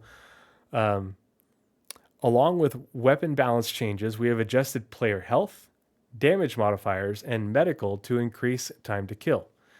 Damage modifiers have been adjusted to allow for more consistent firefights and times. Removed increased stamina costs on limb HP pools being low. Removed movement speed penalty on limb HP pools being low. Medical pens will now fully heal players. This is overall the first, it's the key word, major pass towards a new time to kill goal. The FPS team is eager to hear feedback about how you feel about the current values. They want time to kill to be longer. And as I don't know if you've played, the new co-op shooter, extraction shooter. Northern Trooper's been playing it with me. Not. I haven't been playing it with him yet, but I played it with Treesan and a bunch of other people. Loads of fun. Has a great medical system, and has a really good long time to kill. Grey Warfare thing? Yeah, Grey Warfare. Thank you very much. It has a great medical. Yeah, I've only played the PvE just because I'm just not a PvP guy, but PvE is a ton of fun. Makes sense. Yeah, but they have really. I think the changes listed are. I know they're specifically to achieve a number, but like, you've removed like all the nuances. Yeah, they will have to. No more does it remove nuance. movement speed. It doesn't remove stamina. Now you got one button heals. I have to remember not to freak out. Like, you've just removed everything. Well, they removed. They've gamified it. They removed the modifiers related to health, and they added. They've made it so you become injured much more often, and so it's not a health thing. It's have you suffered an injury or not? And that's the big thing is. If it was just associated with health, then you could just keep on hitting the med pens and it would go away. But if it's associated with the injuries, you can't do any. The only thing you can do is use the right medication, either the right pen or the right treatment from your paramed device, or go get healed. And that's the thing that they want is they want you to not even be downed as easily, but especially they don't want you to big die easily. but they want you to continue to stack injuries until you become combat ineffective, and you are all but forced to go back and get healed. Because the more injuries you have, the easier it is for you, and the more severe those injuries are, the more easy it is for your blood drug level to get to the point where you just overdose and you can't mitigate those symptoms anymore, so you can't be combat effective. And so this time to kill goal, along with incorporating more injuries, is specifically in order to encourage people and all but push them into using medical gameplay. Instead of just running around with med pens, you need a medic with a paramed device to keep you going, because you're going to get these injuries and you can't just med pen your way out of it. You have to, scan them with the paramed device and apply the right treatment, which mitigates the symptoms for a period of time, but it's only going to last for so long because you have to keep on treating them, and blood drug level go up, especially as you continue to take more injuries. And so it's I can imagine a lot of the recent medical change will all but be reverted specifically when they are ready to do another pass on medical. Oh yeah. To do another one, like even these passes, like, hey, we need like specific data on medical. Yeah. Right now, what they're doing is just get people back in the game. They're doing with it. That's why I think that the tier 3 regen thing will go away. And I even think that tier 2 regen could go away. Because if they are able to incorporate the things that we talked about within, with server meshing and higher player counts, higher NPC counts, NPC rescue, which is when they say that regen was always the strategy, it might not I'm even like, necessarily no, need NPC to go away. Like, I just think once they go through all the things that you've talked about today, like, it's gonna be so rare for someone to actually die. And like, imagine you go through all of your almost deaths, and you're at your big death, or well, not almost death, but you go through all your first deaths, and you're at a second death where you're like really dead. You're not gonna want to wake up at a nurse. Yeah, but that's the thing, is I think it's an unnecessary thing to have to balance. If you just remove it, you don't have to balance it now, and you're just making it so that way people will use the medical system. But if you don't want to rely on players, just make the NPC rescue either on, because that's the big thing, is a lot of people just want to be revived on site. And just make it so NPCs can hit you with a med pen, and they either spawn from a spawn closet, or if you're out in the forest, a Cuddy Red lands next to you, a minute or two later, and outruns a medic or two, and they come up and they jab you and they say, "Do you need anything else?" And you're like, "No, I'm good. I'm going to keep going."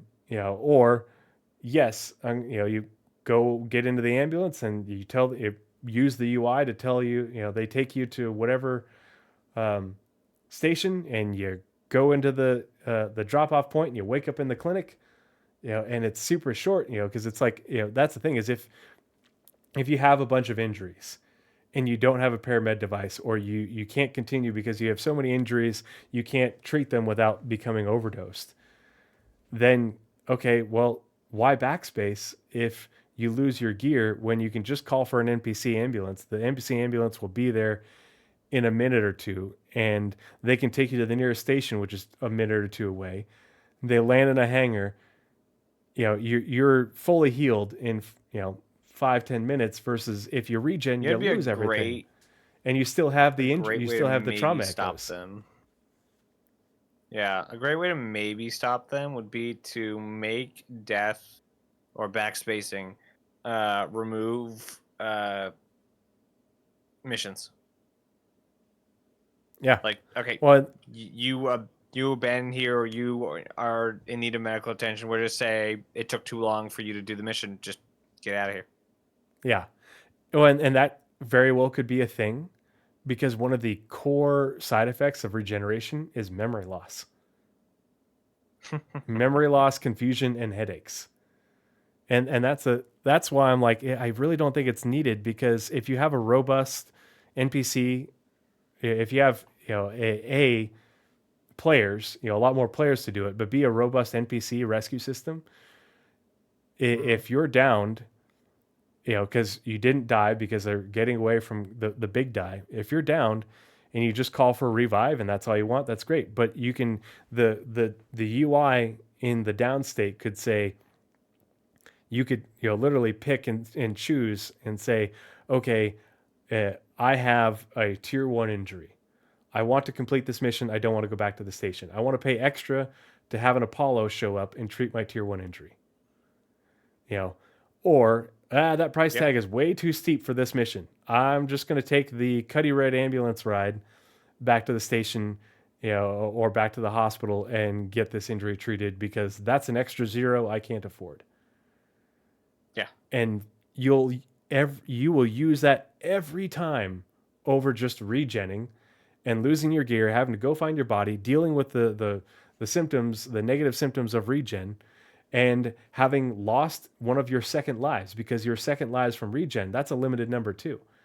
And so if you make the proposition of using the medical gameplay, both via player or NPC, whichever you so choose, more appealing, it removes the reason for someone to want to regen, and it allows regen to be what it was always meant to be, just for the catastrophic death. But and removes work for CIG for having to freaking balance it, because that would be a nightmare. But it also removes it from a lore perspective, because if people are using the medical system as they've always wanted you to use the medical system, because we have advanced medical technology, and the regen lore talks about how no one would ever use regen as an out because of the negative side effects and the risks associated with it, then it cements that lore in, and it would mean that they would never give regen beds, or they would never put regen technology into tier 3 and tier 2 beds. They would only concentrate it into tier 1 beds, which you would have at major faction locations, hospitals, at major stations and landing zones. And that way you're only having to go back to your regen location at a major landing zone or a major station if you get hit by a torpedo in the forehead, or you do something crazy like fly your ship into the sun. Because CIG have effectively eliminated all those bug and edge cases where you suffered the big die, and then replaced it instead with in need of rescue because you're in a down state or your ship's been disabled, and what have you. And I think that's a much better and more elegant solution than watering down regeneration to say that, oh yeah, it's available on a freaking ground ambulance, and everywhere else, and then having to try and balance that against having a robust medical gameplay system for players like you've always promised and like you've sold. Because that's the other part that I mentioned in my video. They sold a lot of medical ships, and they sold a lot of ships advertising that they had med bays. And to just say oh, well, regen's ubiquitous, I think that's a minefield. I really do think, like, and not unjustly, that people have taken the medevac ad a little too far. I do really think those ship ads now need to come with little disclaimers, like not indicative of actual gameplay, because like literally in the text of, like, in the lines of the ad, not implied, not skirted around, in the actual words said in the ad, they do go directly against everything we've had here. We've talked about. Yep. Like, yeah, it's not just it's up to interpretation. It's like, no, he literally, like, that is not supposed to be a thing. Right. 100% not supposed to be a thing. And like and I think they think it's obvious that the trailers are not trailers for gameplay. They are trailers in lore to sell the ships in lore, but it's not obvious. It's not that obvious. No player or backer is going to be able to make that distinction. And unless you say it point blank, and that's the problem. Is it's by doing that, it becomes very nebulous. What the actual intent is and what the actual mechanic is meant to be, and this one takes it a lot further, because I mean, if you compare this to the Firebird commercial just shows it shooting its missiles and flying fast. Okay, that's pretty indicative of what the damn thing can do, but this is saying this is contradicting a crap ton of the lore. biggest thing you can poke at the Firebird commercial is probably its maneuverability. Yeah. I bet you the Firebird's not that maneuverable, because every ship they show flying has way more maneuverability in the trailer. Yeah. Well, and they do say on the ship page, they talk about its straight line speed too. And so I feel like that's a little bit more honest than that's a really good pilot, thing. Yeah. But yeah, I do think that the concerns regarding what's going on, what the changes in 323.1 and the subsequent poorly timed and poorly worded Ursa medevac commercial, I think those concerns are very valid. But at the same time, I do think we still have a lot to look forward to for medical gameplay. I don't think that it's dead, but I do think that CIG, if they stay the course of regen on lower tier beds and giving more access to regen rather than using the medical gameplay system and NPC rescue, I think it's going to make their lives more difficult in terms of trying to balance it. And I think it's going to not only water that, down it also the experience. Gives them, it really, it makes it a lot more gamified. It makes it a lot cheaper of an experience. It makes it not what a lot of people were here for, and it sets a terrible precedent for stuff to come, that like we expected this in-depth mechanic to be able to take our time, and it's just press button. Yeah. Done. Press button to backspace, and I'll worry about the cost later. Or the other thing is that if it's costly, there will be negative symptoms and other things that they can do actor status wise. But if it's costly, well, then you've disadvantaged people who don't know life the game. People who know life the game will just pay the cost, and deal with the symptoms. But then the people who don't know life the game and can't afford it, will struggle to afford the cost of regen. Or, on the flip side, if you don't make it costly enough, then everybody will just abuse it and they won't use the medical gameplay system, or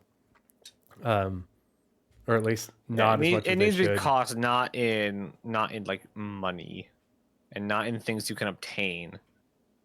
Yeah. But in ways that the game moves around your character. Because just making it like a big price tag, like you're right, it's will add to just be elitism.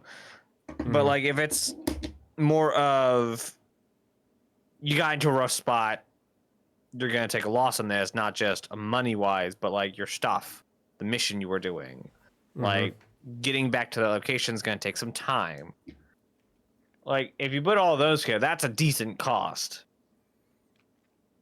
But if you only had the amount of, like, let's say an hour to play a week, then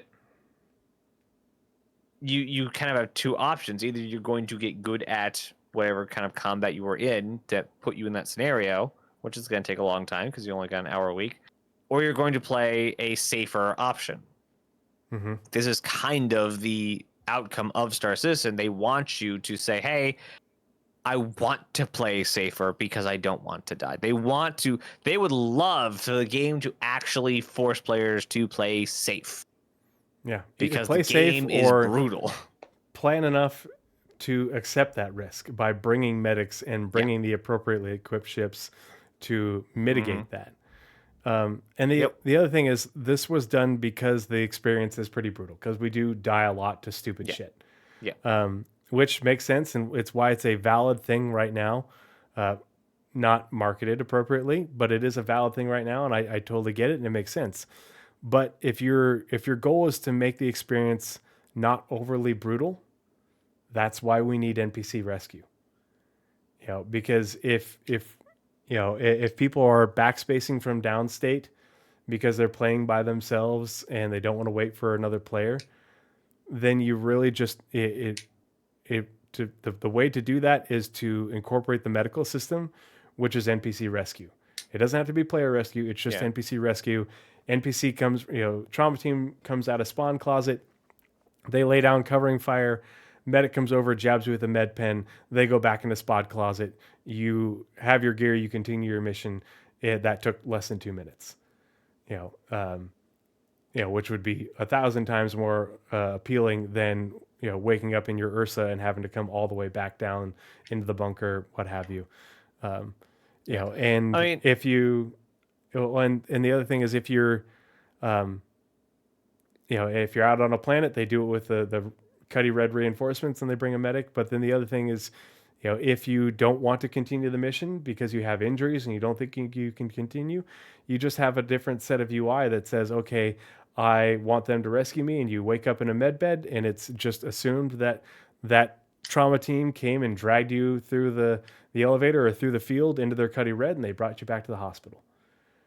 And that would be the same as regeneration, on one hand, but you kept your gear. Yeah. Like on one hand, it makes the game feel very cheap, but on the other hand, the game's not ready for it. But on the other hand, there was no caveat either for the trailer or for the announcement that they're adding respawn to tier 3 beds. They did say because we want to make the thing less brutal, but that's not a caveat. That's because the game is the way it is. We're doing this thing that will make the game the way it is. There was no words to say it was a temporary fix. No words to say that it was something they're doing in the interim while we work on other features. It was just because the game's hard, we're going to put this in. Yeah. No caveats. Yeah, they said that we'll continue to look at it in the future, blah, blah, blah. And it's like, that's really vague. And when you're doing all this, you have to provide more reassurance to the players who want to do medical gameplay, I'm sorry, you did promise right here. The medical profession is one of the most important occupations within Star Citizen and is intended to be one of the larger and more flexible roles. You sold this. Yeah. And you need to reassure players that this will still be a thing. If people want to get on CIG for coming up with marketing crap to sell ships, that's flying in the face of all the crap they sold with this ship. This ship, the Apollo, the Galaxy, the Cutlass Red, the Anvil C8R, like there's a good number of it doesn't make sense. It's not a marketing thing. Yeah, having a med bay as a feature if it was on your Odyssey, that would be a marketing thing. Your Carrack, which that's what most people use the Carrack for, is the fact that it's a tier 2 bed. Well, that's because like the other stuff just doesn't work. Mm-hmm. There's nothing to Idris, do on the Carrack except for the hospital. The Polaris, and those are features that are advertised for those ships because that's an important feature because medical is meant to be important. And we're supposed to be using the medical system, not just backspacing. And so this is a problem of CIG's own making. And I don't think that they're taking the right route to do this while also making the game a bit more approachable. And I think that by doing the NPC thing, they can make the game less punishing and more approachable while also not wasting people's time in a way that's more believable. Because I don't want to wait 30 minutes for somebody to come and get me either. No one wants that. Not everybody can, play with friends all the time. I play solo quite a bit. But, Yep, you know, same. that's where they need to go with it for in order for it to be a win-win for everybody, as well as a win-win for CIG Yep. for not having to balance the crap out of that shit. But yeah, as he just said in the PM, that's what that was about, and I was actually meaning to do the same thing because it's midnight here. But that is all that we have 2 for this o'clock here. evening. Thank you for hanging out with us this evening and being a part of the show. Switch screens. Hope you guys found this informative and interesting.